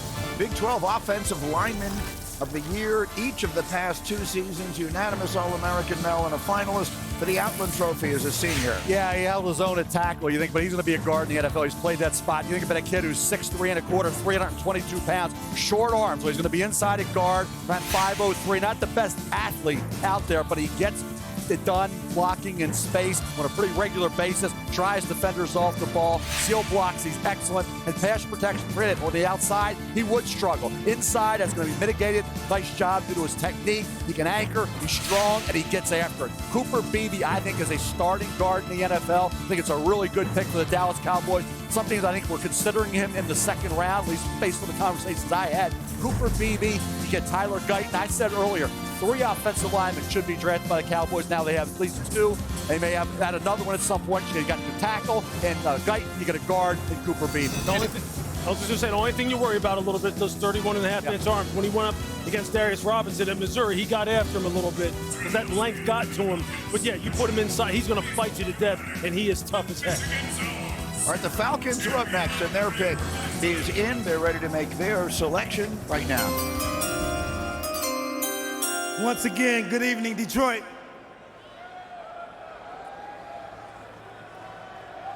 In representation of the Atlanta Falcons, this great shirt that I have on. With the 74th pick in the 2024 NFL Draft, the Atlanta Falcons select Braylon Trice, linebacker, Washington. 16 sacks the last 2 seasons, and he goes to Atlanta, as did the quarterback, obviously, for Washington, Michael Penix. Braylon Trice drew a lot of mixed opinion. Yes. And that's the thing, Boog. You saw him and you say, okay, he could be maybe a late one, early 2. He's in the 3rd round. Why? Because that was the case throughout the whole evaluation process of Braylon Trice. Yes, he got pressured. Finishing at the NFL level, plays a little high. Think about his production overall was pretty good.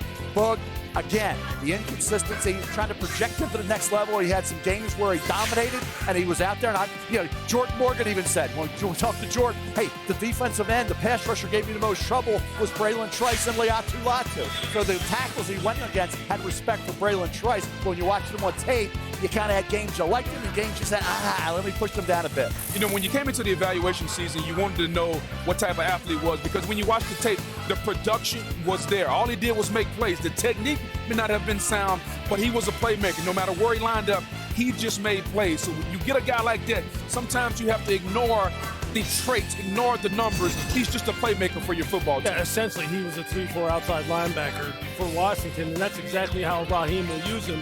This guy, the power, that's what he got Jordan Morgan with. It was the power. He plays hard. And I think that, again, is another culture type of builder. Yeah. Because I think of the way he plays, the motor he plays with. Look, hey, they may have got something here in the 3rd round with him. Maybe they did address the pass rush. Well, the high discipline against the run's the key factor. We'll see. The Chicago Bears made the 1st pick of this draft. They'll make the next one when we come back to Detroit in just a moment.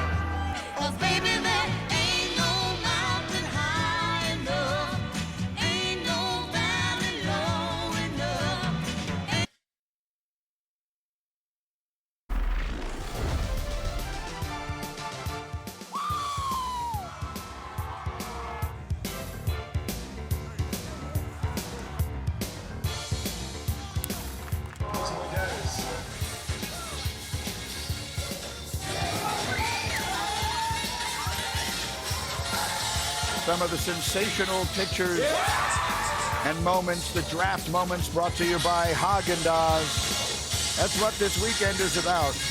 The wildest dreams of all of these young men and their families coming true directly before your eyes. The very first one you saw there, of course, was Chicago Bears quarterback, now Bears quarterback, Caleb Williams. He was the first pick, and the Bears are now going to make the 75th pick of the 24 draft, and here they come. All right. What up, Doe? We got a wide range of fans out there. With the 75th pick in the 2024 NFL Draft, the Chicago Bears select Karan Amagaji, tackle out of Yale. I started one season at right guard, another at left tackle, Mel. Played just 4 games last year because of a quad that required surgery. That's the thing. The injury affected him, certainly going through this draft process. But 6'5.5", 323 pounds. Talk about arm length. That's critical to the development of an offensive tackle in the NFL. Second only to Patrick Paul, who had unique and unbelievable arm length. Longer arms than J.C. Latham. Talk about as a run blocker, what he needs to do is just finish better. He can drive defenders off the ball, played at a low level of competition in the Ivy League, but has no problem reaching the second level. And pass protection, he can mirror, but his hand placement's got to get better. He's got subtle technical flaws. You project him. He's a projection into the NFL with the talent he has, with the size, the length he has, and the feet and the bounce. He has a chance and he's coaching. The injury obviously pushed him down. There was times where you thought maybe he could be a second-round pick, Lou. He drops into the early portion of round 3. Yeah, he's a little high cut, plays with a narrow base. That kind of gets him messed up in the run game, can't consistently deliver power. Has some trouble with redirect again in pass pro. That narrow base, playing high, playing a little bit stiff. He's just going to have to work on that as he gets healthy, fire those long arms, and you may have something here. Just have to get more flexible, play lower. All right, the Broncos are on the clock, and they're ready to make their next selection. I love you, Detroit. On behalf of the Walton Penner Family Ownership Group and my former owner, Pro Football Hall of Famer Pat Bowlen, and the legendary Bronco players I played with, Champ Bailey, Al Wilson, John Lynch, Jason Elam, Matt the Hawk Prater, and the greatest undrafted wide receiver in NFL history, Rod Smith, the world's greatest fans. Super fan, Alan Levine Jones, who we lost recently. Rest in peace, Bronco Betty. My coach, Mike Shanahan. Put Mike Shanahan in the Hall of Fame. Let's go Broncos. God bless Bo Nix. With the 76th pick in the 2024 NFL Draft, the 3-time Super Bowl champion Denver Broncos select Jonah Ellis, linebacker, Utah. You're going to love it, brother. All right, consensus All-American out of Idaho. You know, his dad, Luther, was a first-round pick, played 10 years, mostly for the Lions. Brother Caden is a good linebacker for the Falcons as well. Mel, what do we think of Jonah? Love the kid. Everything about him. He knows how to get after the quarterback. He has that knack, and he's very active with his hands, knows how to use them to get that advantage over the offensive tackle. He disengages from blocks in fast fashion. Tremendous motor. He's got bend. He closes. He catches offensive linemen leaning him. He beats them with that spin move. I'll tell you what, 16 tackles for loss, 12 sacks. He had the shoulder injury late. Florida game, 2 sacks. UCLA game, 3.5 sacks. Oregon State, 2. Arizona State, 2. USC had a sack. He wasn't a guy you said, all the sacks came in 2 or 3 games. He did it on a consistent basis. He isn't a guy great measurable, 6'2", 248. He doesn't test off the chart. He's smart. He's instinctive. He battles. He never stops, Lou. I think Jonah Ellis is going to be a nice player off the edge for the Denver Broncos. Yeah, he lined up primarily on the right defensive side. That spin move was nasty. Now, when they went up against Oregon State, for some reason, he decided to go over to the left side and deal with their right tackle. Taliese Fuaga. Fuaga said, I ain't having it. I'm not having it. He shut him down cold. But this guy plays hard. That spin move, the power move, the motor. That's a good pickup. His dad did actually finish his career with the Broncos at the very end. Okay, the Raiders making the next pick. Here's Jim Plunkett once again. Thank you all, but that's about as fast as I can move. Okay, now with the 77th pick in the 2024 NFL Draft, the Las Vegas Raiders select Delmar Glaze, tackle, Maryland. So still not able to address the quarterback need, but that's the second offensive lineman they take tonight, Mel. Delmar Glaze has some talent to work with. You'll be a kid 6'4", 315, did 29 reps at the combine. As a run block, when you watch Delmar Glaze, he impressed with his ability to make down blocks and also blocks on the second level. There's Roman Hemby springing him, and you see him going there and getting a nice gain. It's a pass blocker. Technique is okay. Footwork is decent. You talk about his background. 12 starts at right tackle in 22, 1 at left tackle. And then this year, starting to show the progress that you want to see. So the improvement year to year is there. Delmar Glaze has talent. I had him as a 4th, 5th round pick. A little high for me. I picked number 77 for the Raiders, but he had shown the improvement that, quote, you got to see from one year to the next. And Delmar Glaze has that. Certainly shows the strength with 29 reps. The guy should compete maybe for a starting job. At worst, probably a backup in the NFL. Again, when best player available addresses a specific need. We came into this draft knowing that the Raiders needed to address the offensive line. Now they're getting bodies that are capable. Which one of these guys is going to step up when they get to training camp and take the coaching? Who can get the playing time? We'll see if we do get a quarterback's name mentioned tonight. We still have a few picks to go. Spencer Rattler is still on the board. The Cardinals are on the clock, and their pick is coming up next.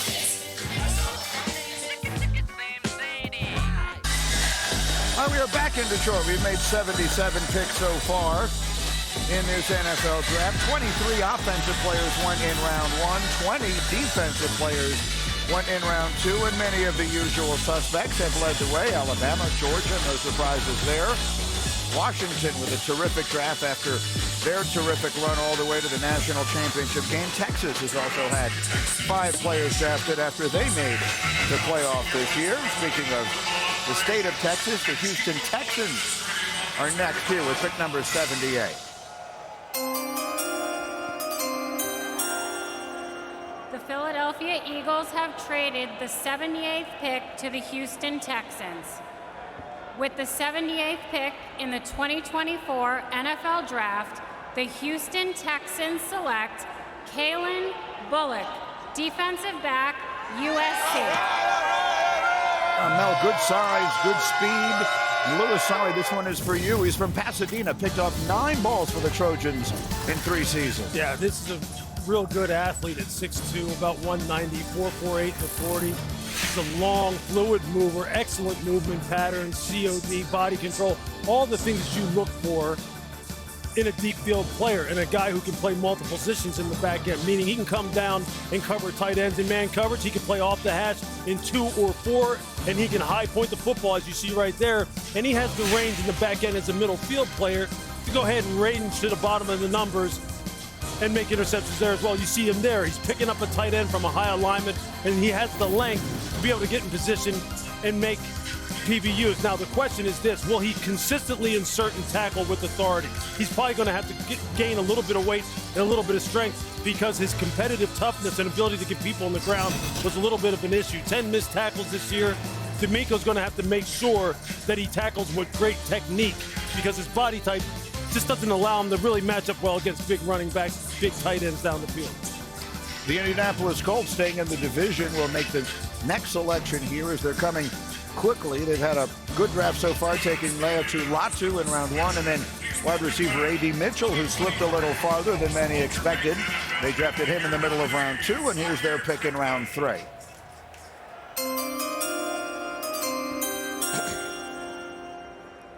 The Arizona Cardinals have traded the 79th pick to the Indianapolis Colts.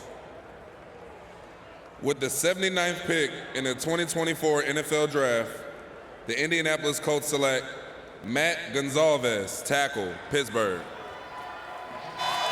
Mel, it makes sense. Again, they got the young quarterback they're developing. They take the wide receiver. Now they take the tackle. Exactly. 6'6" and a quarter, 327 pounds. They got that shorter arms than you prefer. We pick inside.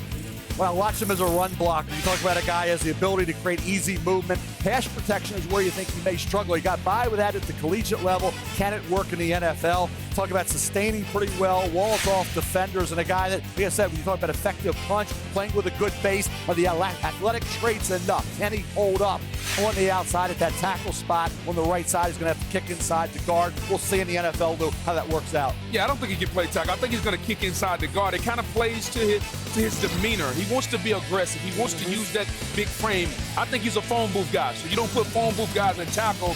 You put him at guard. I think he can be a swing guard in the National Football League. Suits his demeanor, suits his play style. He wants to be aggressive. He wants to hit you in the mouth. That'll be good for him. Yeah, the length of the pass rushers in college football, they bothered him once they got on his edge and got high side. Yeah.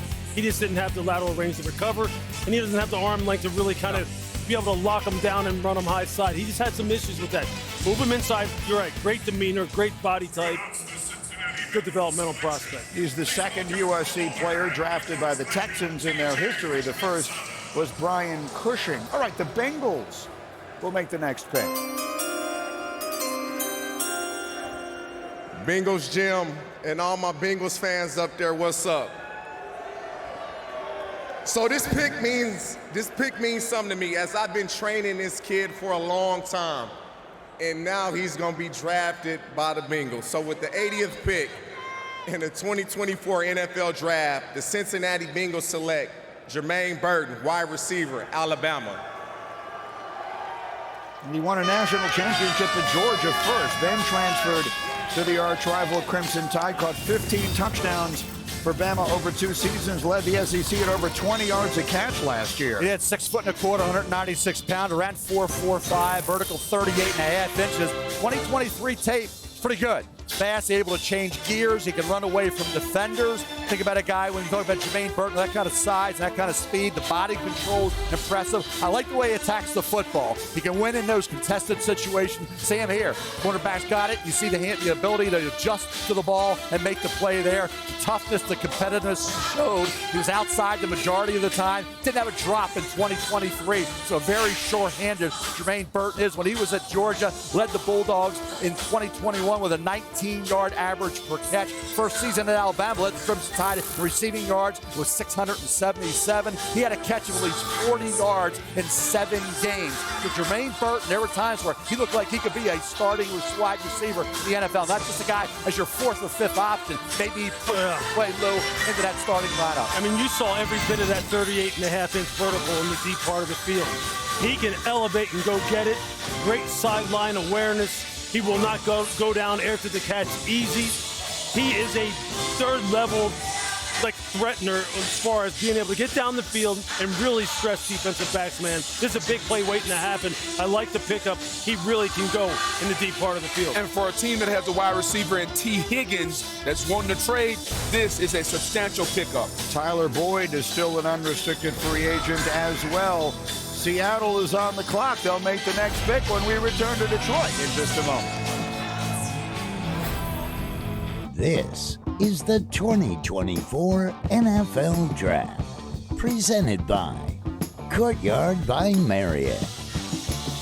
We're back in Detroit. The Seahawks are going to make pick number 81, and Tyler Lockett will be joined on the stage by the Emerald Ridge High School girls flag football team from Puyallup, Washington. Coming this July, ESPN will present the NFL's new summer showcase of boys and girls flag football, one of the fastest growing sports in the world. That will air in July on ESPN, ABC, and streaming on ESPN+.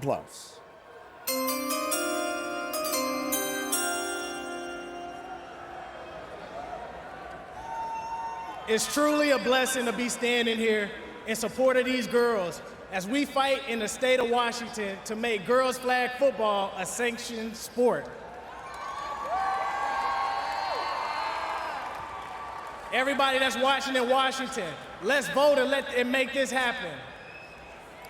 And now, to all the 12s and everybody watching, with the 81st pick in the 2024 NFL Draft, the Seattle Seahawks select Christian Haynes, guard from UConn. Lewis, you know our buddy Dan Orlovsky is cheering wherever he's watching right now. Christian Haynes started 49 games for the Huskies, every snap of his career at right guard. Absolutely, 6'2.5", 317 pounds, ran a solid 5.03 in the 40. This is a guy who, the first thing that jumps out at you is his playing personality. He's nasty. He wants to play the game nasty. He wants to try and bury you. He's got good mobility out of his stance in the run game, whether it be at the line of scrimmage on combo blocks, second level blocks to linebackers. In pass pro, set quicks are good, hand placement is good, lateral redirect is good here. You see him on the wide zone, being able to get his head front side and reach the 3 technique. I mean, he can do all these things. Now, when he went up against better competition, went down to Tennessee, it was power. Power was the issue. Those guys ran him right down the middle and gave him a lot of issues. Now, if he can handle that, he can straighten that out, make sure he can sink down, keep his hands inside. You got yourself a good developmental prospect. Maybe has starting potential in the NFL. He's the highest pick used on an offensive player from UConn since 2009. A lot of trades have taken place, which leaves Arizona back on the clock. They've already made 5 picks in this draft. Here's their 6th. With the 82nd pick in the 2024 NFL Draft, the Arizona Cardinals select Tip Ryman, tight end, Illinois. And so that is the 6th pick they make here, the 4th of them, Booger, on the offensive side of the ball. And Greeny, I love guys like this. Former walk-on, added 50 pounds, 5-0 over the course of 4 years. He's a well put-together athlete, 6'4", 271 pounds. Kind of the wide tight end. He's not going to be the move tight end that's going to be motioned across the field. I think you put him at the wide tight end, but the athleticism, the traits are still there. Can he be an inline blocker? He's got to get better. The lack of reps as a blocker, the lack of reps as a pass catcher stand out. This is a developmental tight end with a lot of upside. The traits are just too much to pass up. When you talk about a guy that big, vertical jump 33.5, ran 4.6 in the 40. Ton of athleticism. Can you get the best out of him? Can you develop him into a consistent blocker and a consistent pass catcher? If you can, you got yourself something right here. One catch over 20 yards. Yeah. I mean, he's got talent. You just don't see it. Even as a blocker, that's supposedly what his forte is going to be moving forward. I didn't see it on a game-to-game basis. So he is a guy, he looks the part. It's got to all come together. There's got to be something you can hang your hat on right now. It's supposed to be the blocking. I didn't see it. There's some other interesting developmental tight ends that are still on the board. A guy like Jaheim Bell from Florida State that really, to me, from an athletic standpoint, versatility standpoint, present tremendous value that I thought would have come off the board before this. The Rams have made 2 picks on the defensive side of the ball so far in this draft, and here they come for their 3rd pick in the 2024 class. Detroit, allow me to introduce my daughter, Isabella Bruce, 14 years old, 8th grader, state qualifier in the 4x100. And with the 83rd pick in the 2024 NFL Draft, the 2-time Super Bowl champion Los Angeles Rams select Blake Corum, running back, Michigan. Listen to the cheers here in Michigan for the offensive MVP of the national championship game. We wondered if Jim Harbaugh would find a way to get him. Well, he's in L.A. I guess he could go to Jim's house every now and again, but instead of the Chargers, he's headed to the Rams. He's a tough kid, 5'7.5", 205 pounds, strong, 27 reps, good athlete, 35.5 vertical. We talk about a lot of carries, 675 career carries. This is a kid carried that football team. Donovan Edwards didn't get him a lot of production running with football. It was all this young man getting it done. Efficient runner, good vision. He has that compact build, lower body strength, makes him tough to get to the ground. He's an effective stiff arm. He has burst. He has cutback ability. Pretty good hands coming out of the backfield. Effort, blocker, and pass protection. Could improve from a technical standpoint, but the effort's always there. Top end speed, not necessarily the caliber of some of the other guys, like Benson ran a 4.39. He's at 4.53. But you look at the production, the fact that, okay, there's a lot of tread on the tires, Lou, but you cannot underestimate what this kid gives you on a game-to-game basis. As a number 2 back, he can get the job done. Yeah, we're going to talk about toughness, grit, competitive character. Second play of the game, they're up at State College, and he steps up and takes on Abdul Carter, who's their all-world inside linebacker, who is screaming through the A-gap, screaming, wham, stones him. I'm right there, I'm going, okay, everything else for me is just going to be natural for this guy. The ultimate competitor, gets the most out of who he is in terms of being pound-for-pound toughness. This is the kind of guy Sean McVay loves. He's going to absolutely love it. Runs with that kind of toughness that you need all running backs to run with, and that he's going to demand out there in L.A. And think about what the Rams have done. They beefed up the offensive line. They paid their guards. They're going to go back to running the football. And this is a guy I can see getting the ball in that inside-outside zone scheme, coming downhill. The best lateral cut, the lateral jump cut in the draft was had by Blake Corum.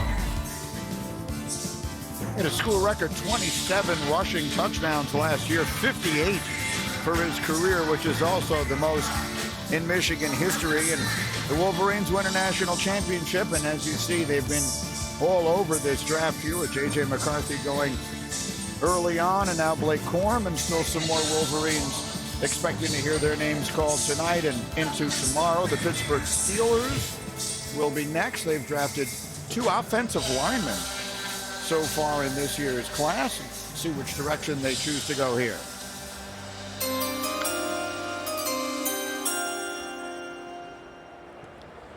With the 84th pick in the 2024 NFL Draft, the Pittsburgh Steelers select Roman Wilson, wide receiver, Michigan. All right, and back-to-back Wolverines again.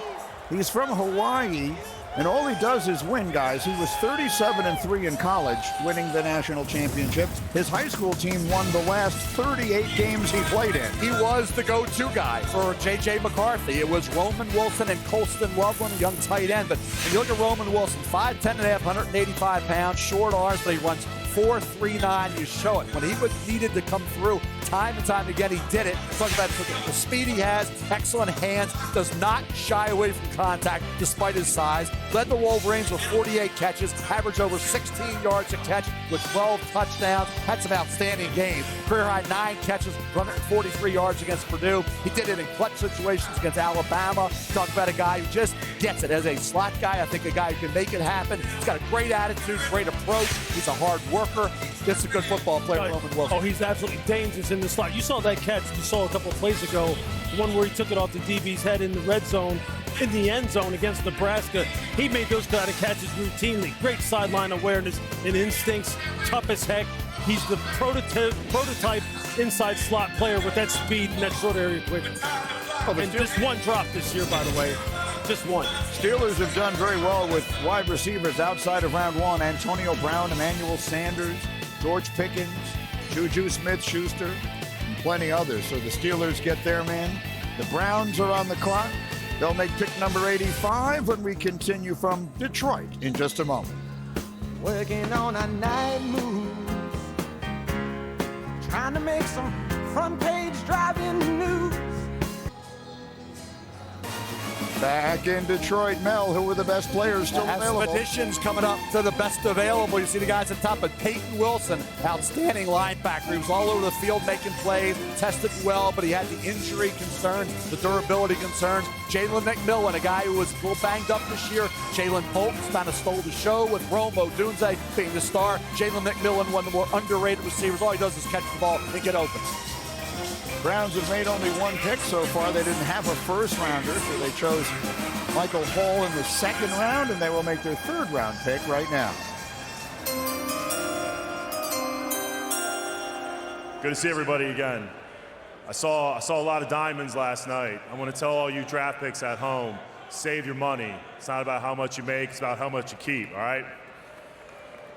Remember that.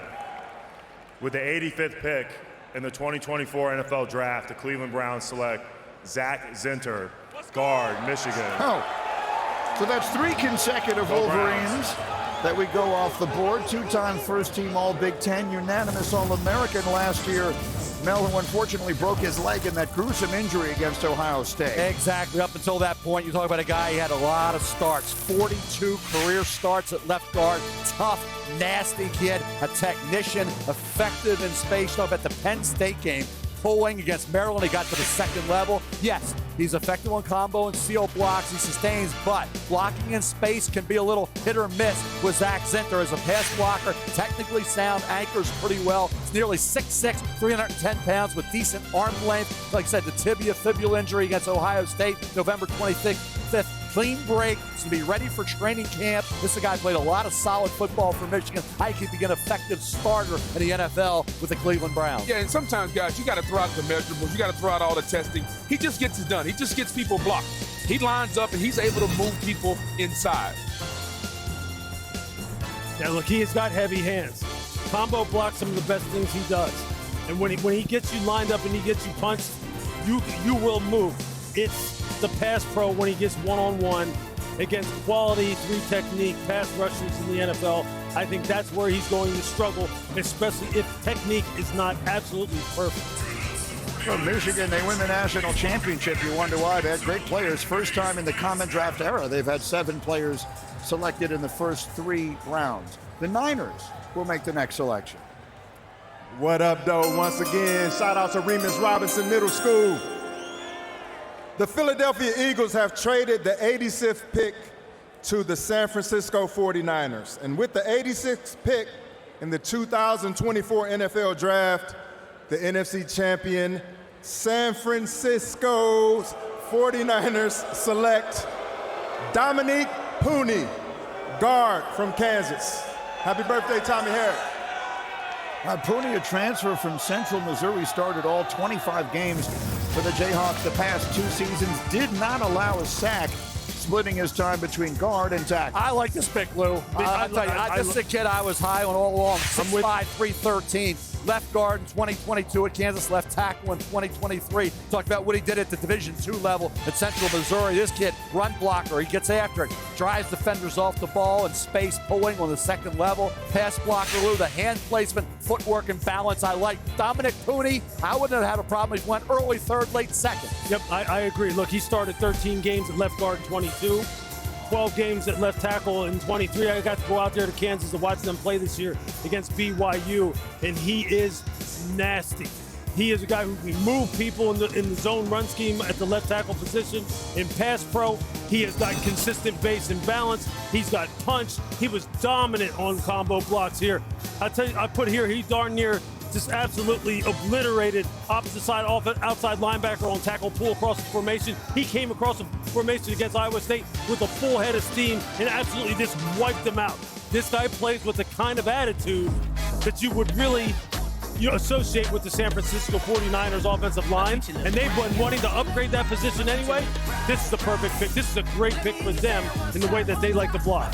25 offensive linemen, the most through 3 rounds in the common draft era. We'll be right back. Oh gosh, the future looking so bright, you can tell me nothing. We're back in Detroit. Our aerial coverage is provided by Goodyear, celebrating the players who push past boundaries to new roads. Goodyear, more driven. The Dallas Cowboys getting set to make the 87th pick of this draft. It'll be the 4th player they select. They've taken 2 offensive linemen so far. Mel, you told us you thought they should take 3 offensive linemen this weekend. I did. I think this is a position need area that you have to address. Certainly for Dak, and they have a lot of other needs too, Greeny. They need help. We talked about off-ball linebacker. We talked about defensive tackle, wide receiver. Dallas Cowboys won this draft with maybe 5 critical need areas. Offensive line being number 1 on that list. See what direction they choose to go here. They'll pick, then we'll see Green Bay and Tampa Bay as they work our way towards the end of this 3rd round. There'll be 4 compensatory selections at the end of the night as well. So we'll get you pick 100 by the time our night is over. Here come the Cowboys. I just want to thank the Cowboys organization for giving me this opportunity to represent them tonight. But I'm going to defer this honor to my son Chase to announce the 3rd round draft selection. Chase? With the 87th pick in the 2024 NFL Draft, the Dallas Cowboys select Marist Liufau, linebacker, Notre Dame. Went to the same high school in Hawaii as did Manti Te'o, who sent him a supportive text when he broke his ankle and missed the 2021 season. Came back healthy. Lewis made 25 starts the last 2 years. And we've been talking about the fact that Dallas needs to beef it up at the second level of the defense here and get guys that can play with physicality, and Marist Liufau can do that. It's the number 1 thing he does is that. He will trigger downhill in a hurry, and he is going to put the hurt on you. He plays much faster than 4.64 in the 40-yard dash. It's the hand use there. You see it right there. You see the timing with the hands and the hips, the hip roll. He gets a lot of punch out of it. Now, he is a good tackler when he can get you lined up, miss some tackles in space that I think he can clean up with better technique. As far as being a zone coverage defender, man coverage defender, he needs to get some work on that. But as long as he is coming downhill and he's getting a clean read and he enters at the right spot and takes the right gap, this guy's going to absolutely improve the physicality of the Dallas Cowboys against those teams that decide to line up in two tight end personnel groupings and run the ball down their throat. He will help them stop that. And you put him with Overshown and Damone Clark, the physicality of this team is already improved. Okay, the Green Bay Packers on the clock, and here comes their pick.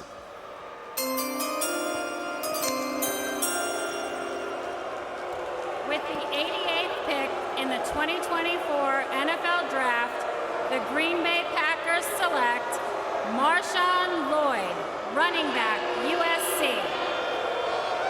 Well, Mel, he transferred from South Carolina, so he went from SC to SC, ran for 18 touchdowns the last 2 years.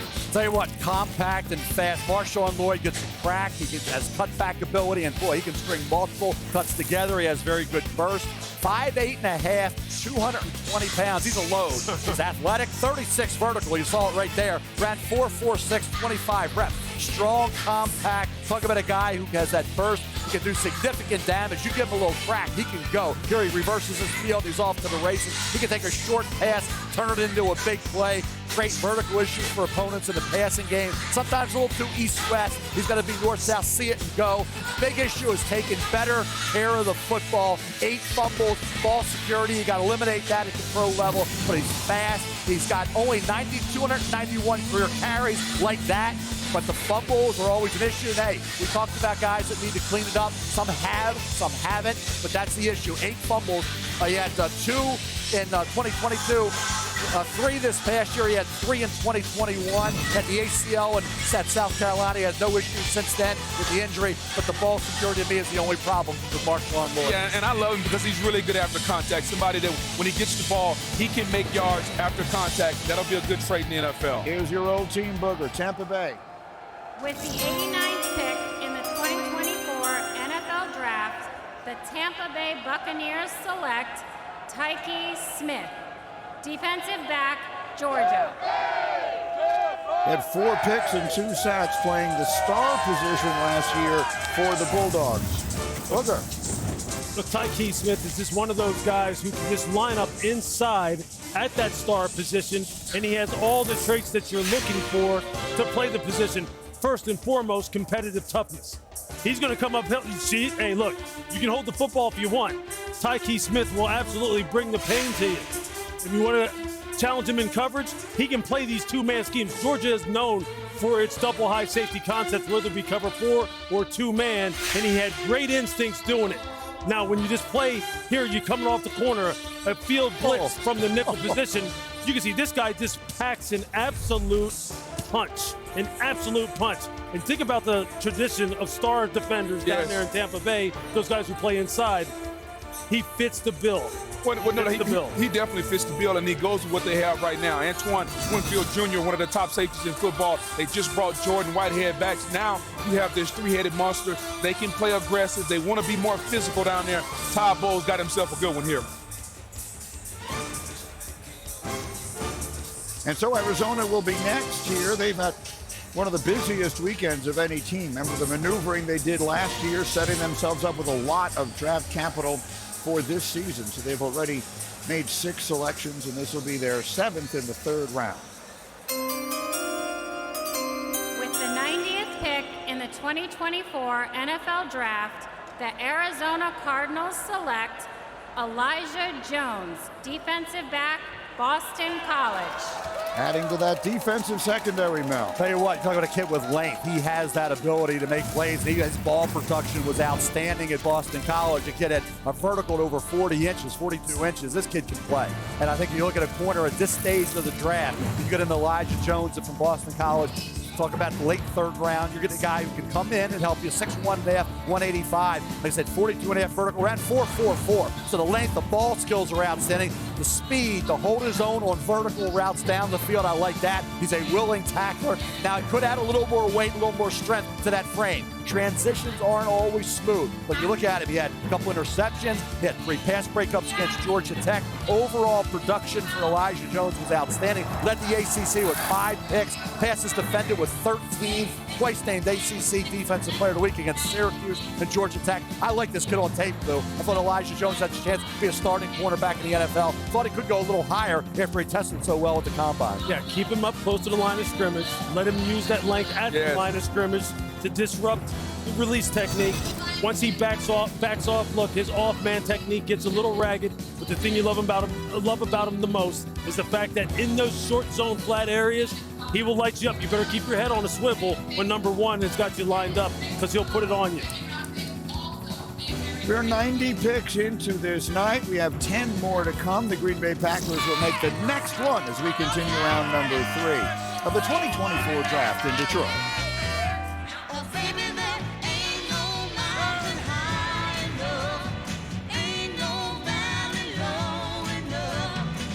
We've got 10 picks left to come. Who are the best players? Got some grand larceny picks coming tomorrow. I guarantee that. No, yeah, just steals. But these are solid players here. TJ Tampa leads the way, but Jalen McMillan at the end.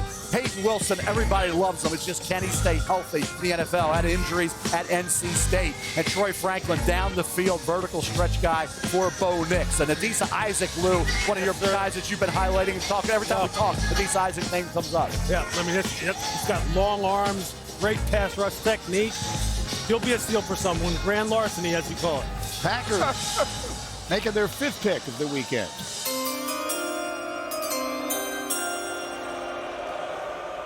With the 91st pick in the 2024 NFL Draft, the Green Bay Packers select Tyron Hopper, linebacker, Missouri. Mel, the second linebacker that they select. Now, you got my attention in 2022 more than this past season. He's athletic, showed some well-rounded ability, made his presence felt against the run, showed promising cover skills, effective blitzer. This past season, though, what you're seeing here, I didn't see on a regular basis. That impactful player he was in 2022 slipped back just a bit.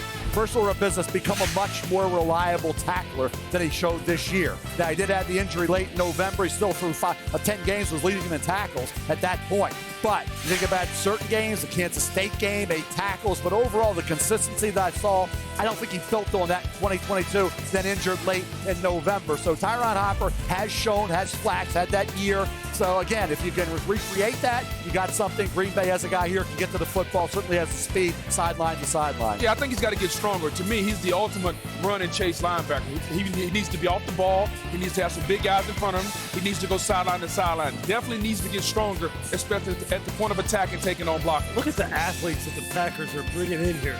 I mean, Jordan Morgan, Edgerrin Cooper, full of the heat-seeking missile. That's a hell of a draft right there, man. Adding that to the youngest team in football already. That's a hell of a draft. Here come the Bucks. With the 92nd pick in the 2024 NFL Draft, the Tampa Bay Buccaneers select Jalen McMillan, wide receiver, Washington. Had his huge season 2 years ago with over 1,000 yards and 9 touchdowns. He's also a great baseball player. In high school, had D1 offers, but chose football, and now here he is. One of my more underrated players. He was on that next best available list. So he's coming off now, finally. Jalen McMillan, 6'1", 197. Huge hand. Ran better than I thought. I thought he'd be 4.55, ran 4.47. Talk about his 37 vertical. You think about a guy who gets separation, easy separation, because he's such a precise route runner. He tracks the ball well, catches the ball away from his body. Now, talk about this year, wasn't quite as short-handed as I hoped as he would be. They missed 4 games with the injury, came back from that, had to work his way back. Jalen Pope kind of stole the show with Romo Dunze there, being the elite receiver that he is. Jalen McMillan to me, look at the 10-yard time, it was 1.53. Romo Dunze's was 1.52. Broad jump better than Rome. So Jalen McMillan, route runner, hands, tested well, Yes, he was injured this year, came back from it. Jalen Polk became the guy. Had Jalen Millen done this year what he did last year, it'd have been a higher pick. Love this pick for Tampa Bay at 92. Yeah, and Tampa adds him to a wide receiver room with Mike Evans, Chris Godwin, Trey Palmer. Just signed Mike Evans back. Now you have a guy that you can bring in, learn under Mike Evans. He doesn't have to be the guy right now. It's the run after the catch for me. In the slot, wide receiver screen, seam route, seam post from the slot position. He's a big playmaker. Him and Chris Godwin, Mike Evans. Yeah, Baker's got some guys to throw it to. A receiver at 92. That's where Hines Ward went. That's where T.Y. Hilton went. Now it's where Jalen McMillan goes. We'll be right back.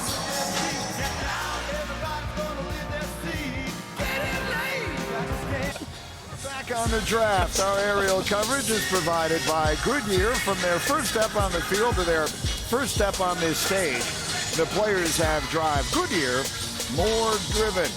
We will have 100 picks by the time our night is over. The 3 rounds adds up to 96, and then we'll have 4 compensatory selections as well. The Baltimore Ravens are on the clock here. They'll be followed by Philadelphia and then Buffalo as we work our way towards the end of round 3.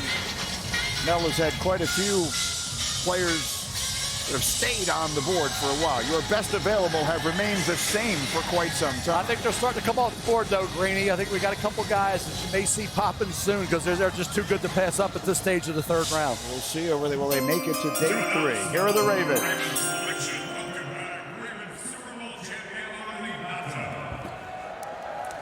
What's up, Detroit? Back up.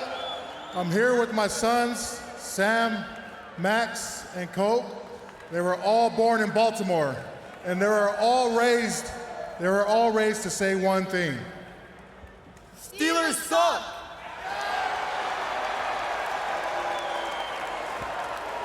With that being said, Flock Nation, with the 93rd pick in the 2024 NFL Draft, the Baltimore Ravens select Adisa Isaac, linebacker, Penn State. There you go.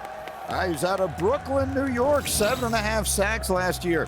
Lewis, he and Chop Robinson were a lethal combination. Yeah, I'd say Adisa Isaac down at the Senior Bowl along with Liatu. Liatu stole the show down there. 6'4", 247, those 33-inch arms. Look, he only ran 4.74 in the 40, which probably knocked him down because as far as playing football, this kid's got it all.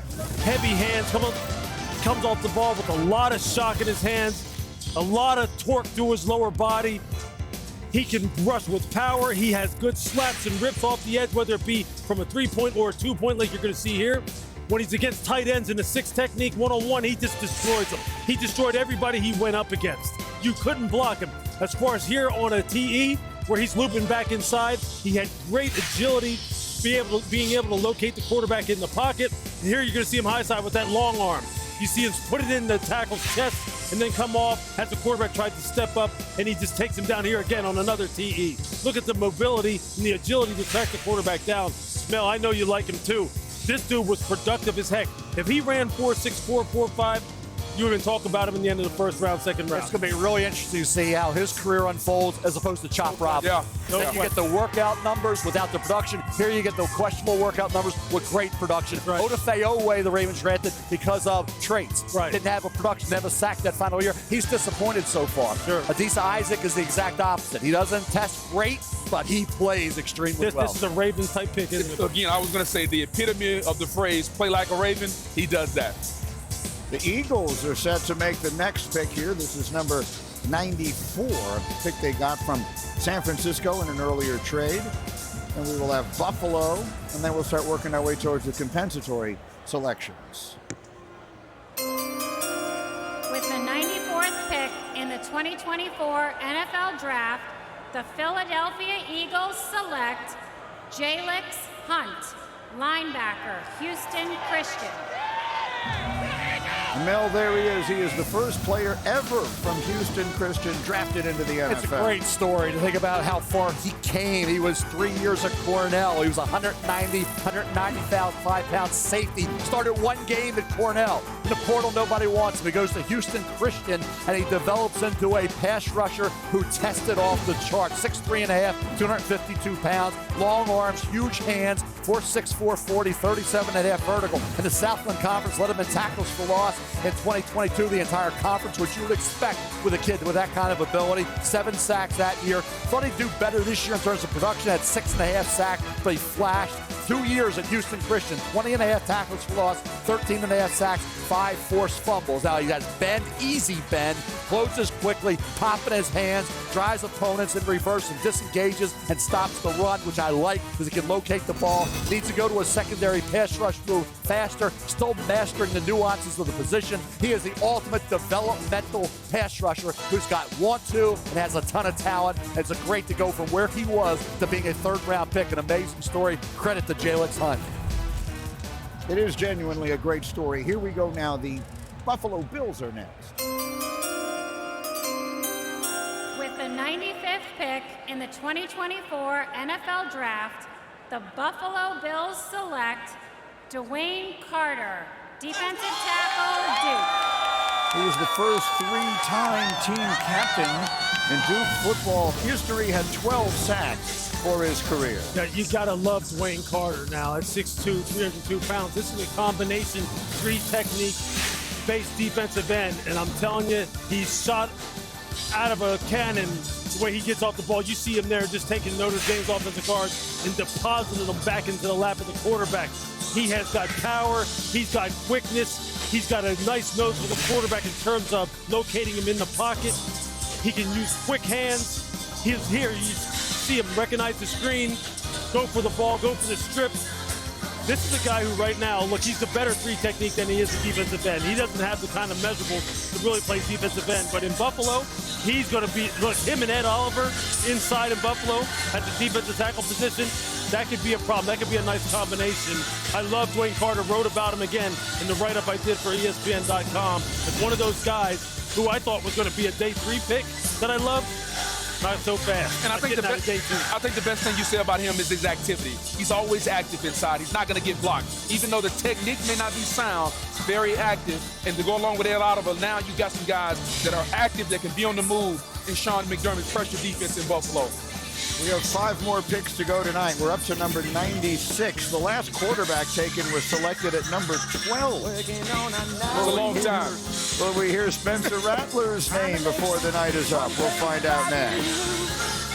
Working on a night move in the summertime.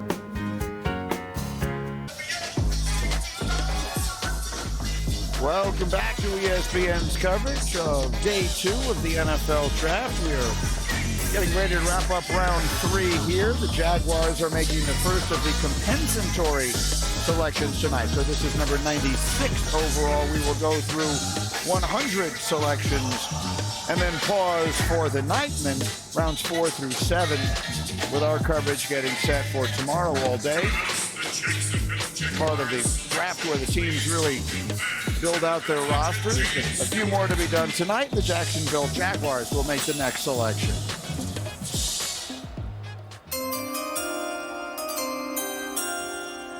With the 96th pick in the 2024 NFL Draft, the Jacksonville Jaguars select Jarrian Jones, defensive back, Florida State.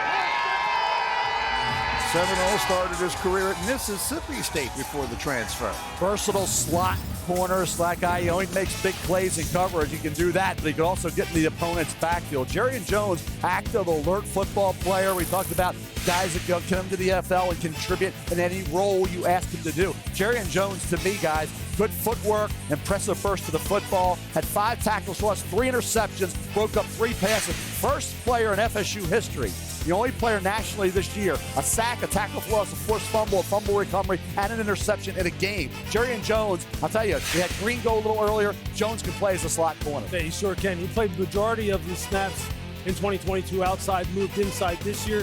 He plays a little bit bigger than 190. And the reason why you feel like he does is because he's just so darn competitive. You see him always communicating. He always knows what his run fits are. He's someone who will come up and support. Saw him beat a block and tackle a wide receiver screen and just absolutely blow it up. He's got good 2-man coverage skills, good anticipation of route breaks, good finishing skills. Yeah, Jacksonville's got themselves a guy who can play both inside and outside, which when you're picking in the 3rd round, the more you can do, the more productive and more quickly you're going to get on the football field when you're a third-round pick. The Bengals will make the 97th pick of the draft. I didn't train this guy, but I'll be proud to announce with the 97th pick in the 2024 NFL Draft, the Cincinnati Bengals select McKinley Jackson, nose tackle, Texas A&M. Two-time team captain, 27 tackles, 3 sacks last year. Yeah, and you can tell the Bengals understand that DJ Reader is no longer there. Take Chris Jenkins early, now you're coming back with McKinley Jackson. To me, he's a shade technique. I don't know if he has any pass rush ability whatsoever, but it doesn't matter because you can play him on first and second down, and he can control the middle of the field. And by shade, I mean either side of the center in the A-gap. He has that prototypical nose tackle type body. He's just got to make sure that he understands how to play with that power and that leverage. Use what you have. You don't have to be 6'5". You have natural leverage. He does that. Explosive in his legs, explosive in his lower body. Can he develop some pass rush? That'll be a bonus. But if you're Cincinnati, you're getting a guy that you can put at that shade, and now you can have someone who can replace a DJ Reader. You thought he would have been a little bit better at the point. He got moved off that mark. Gap integrity was a problem. He got in and he was a little disruptive, but I thought he'd be more stout. So between Chris Jenkins and McKinley Jackson, in the last few hours, the Bengals have added 625 pounds worth of defensive backups to their roster. We'll be back with the final 3 picks of the third round right after this. I just want to celebrate.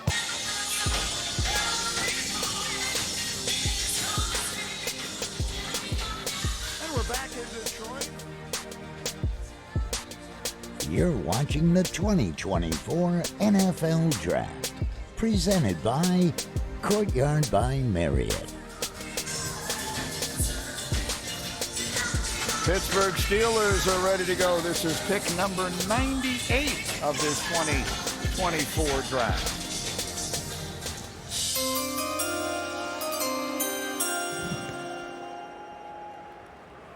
With the 98th pick in the 2024 NFL Draft, the Pittsburgh Steelers select Peyton Wilson, linebacker, NC State.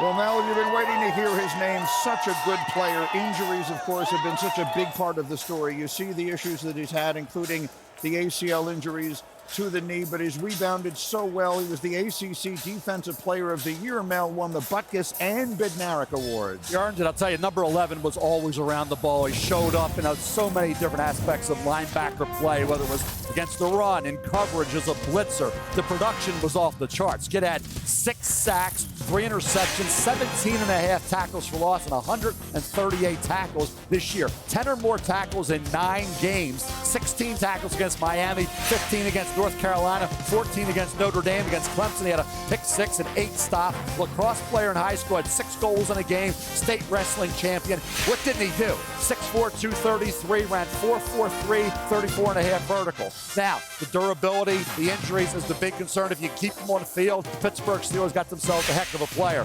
Bottom line is the durability, the knee injuries, Lou. Without that, he'd have gone in the second round. Mike Tomlin told us late in the season, he said, look, this offseason, we got to make sure we upgrade that position. They got Patrick Queen and now Peyton Wilson. If he is healthy, if that right knee can absolutely hold up, this guy was the fastest off-ball linebacker at the combine. 4.43 at 6'3", 233. Him and Patrick Queen on the inside, and that defense behind Cam Hayward with Minkah Fitzpatrick in the back end, they have totally revamped that defense. Made it so much faster and so physical. There's nothing this guy couldn't do. Heck, he was lining up in some of their structures as a 3-4 outside backer because he's got that kind of length. If he can stay healthy, the risk reward here is in the favor of the Steelers. This is awesome. Here come the Rams. With the 99th pick in the 2024 NFL Draft, the Los Angeles Rams select Cameron Kinchens, defensive back, Miami. From the U, 11 interceptions for his career as a leader on the defense with a hometown kid who stayed right there in Miami. You know, we always say, Lou, don't ever just look at one play. Remember the Georgia Tech game when he had that hiccup late, let Curry get behind him? This kid was a ball hawk. both years, back-to-back years, Lou, all he does is intercept passes. Look, he's got the best instincts probably of a deep field player of anybody in this draft. You see it right there. He was already gone, and the quarterback hadn't even really cocked his arm back to really throw it. Where it really showed up for me is when they played against North Carolina, and he went up against Drake May. He was reading Drake May's mail all day long. He was halfway to the wide receiver before Drake May even knew what hit him. And watch him here, come from about 10 yards deep from the safety blitz. He was all over the place. The testing numbers don't blow you off don't blow you out of your seat at 5'11", 203, 465. But the anticipation, the smarts, the tackling ability in space, the tackling ability in the box, the ability to blitz. Cam Kitchens is a darn good football player, and he's going to be a darn good pro. 11 interceptions the last 2 years. Yeah. That hiccup, remember the Georgia Tech game? Chris Haynes King found Christian Leary, got behind him. Yes. Come on, that's one play. That doesn't define who you are. Absolutely not. Absolutely not. But we know how that happens and how people will hang on to certain things in order to justify how they feel. Cam Kitchens is an instinctive, ball-hawking, modern-day safety. It's exactly, you get this kind of value in the third round. That's why you're high-fiving in your draft house out there. I'll tell you another good safety out of the ACC, Malik Mustafa out of Wake Forest. Yep. Washington will make the final pick of the night. If it is not a quarterback, then I can tell you this, only once in the past 25 years have we gone back-to-back rounds without a quarterback selected. That happened in rounds 5 and 6 in 2013. Here we go for the night's final pick. With the 100th pick in the 2024 NFL Draft, the Washington Commanders select Luke McCaffrey, wide receiver, Rice. He is a converted quarterback. He played quarterback at Rice before the transfer. Tell you what, the contested catches went his way. Luke McCaffrey, 6'1.5", 198 pounds, ran 4.46. We expect with Christian McCaffrey, Ed McCaffrey's that. 36 vertical. Talking about 23 contested catches. That was tied with Romo Dunze for most in FBS. The length, the hands are very good. Secured grabs in tight coverage. The progress he's made since becoming a full-time receiver just 2 seasons ago was really remarkable. To have Luke McCaffrey come from that point to becoming a third-round pick and the production and the ability he showed at Rice, really impressive. It just lets you know that the best is yet to come. When you start out playing quarterback, you convert the receiver so he understands what the quarterback is looking for. Upside is there, and we know the bloodlines say he's going to be a really good pro. And I'll clean that up. The transfer was from Nebraska to Rice, where he began as a quarterback and then switched positions. So there we have it. No quarterbacks taken in this entire night. We went from pick number 12 to at least 101 between quarterbacks being selected. That's just one of many headlines after a very busy day 2 of this National Football League draft. An extraordinary job done by this host city of Detroit, which has taken so much pride in breaking records. The attendance here has been remarkable. Last night was jammed. Tonight was absolutely packed, and we're certain that tomorrow will be much the same. You can see and hear the fireworks going off around us as we finish up the second and third rounds of the 2024 NFL Draft. Very quick final thoughts. Mel. Tell you, heck of there's still some really good players on the board for day 3 coming up tomorrow morning. Booger. 7 defensive tackles that went in the second round. It was supposed to be a weak position. Turned out the depth was later on, and the depth was tonight. I said it earlier, Brian Gutekunst, Green Bay Packers. Hat tip, my man. You absolutely have nailed this thing through the first 2 days. Well, that wouldn't exactly be new. The Green Bay Packers have been drafting well for an awful long time. Mel, when should we expect Spencer Rattler to hear his name called? I would say round 4. Many of us expected to hear it tonight. It didn't happen. Bo Nix was the last quarterback. We had 6 quarterbacks in the first 12 picks. Haven't had one since. It's loud in here as the folks are starting the party that we have a feeling will take us straight through until tomorrow. No doubt. Can't wait till tomorrow. There's going to be some good players that come off the board tomorrow, Green. All right. It's been a wonderful night. It's been a pleasure for us to bring all the action to you. Our coverage will continue tomorrow with rounds 4 through 7 of the NFL Draft. That's going to do it for us from Detroit. It's time for SportsCenter next here on ESPN2.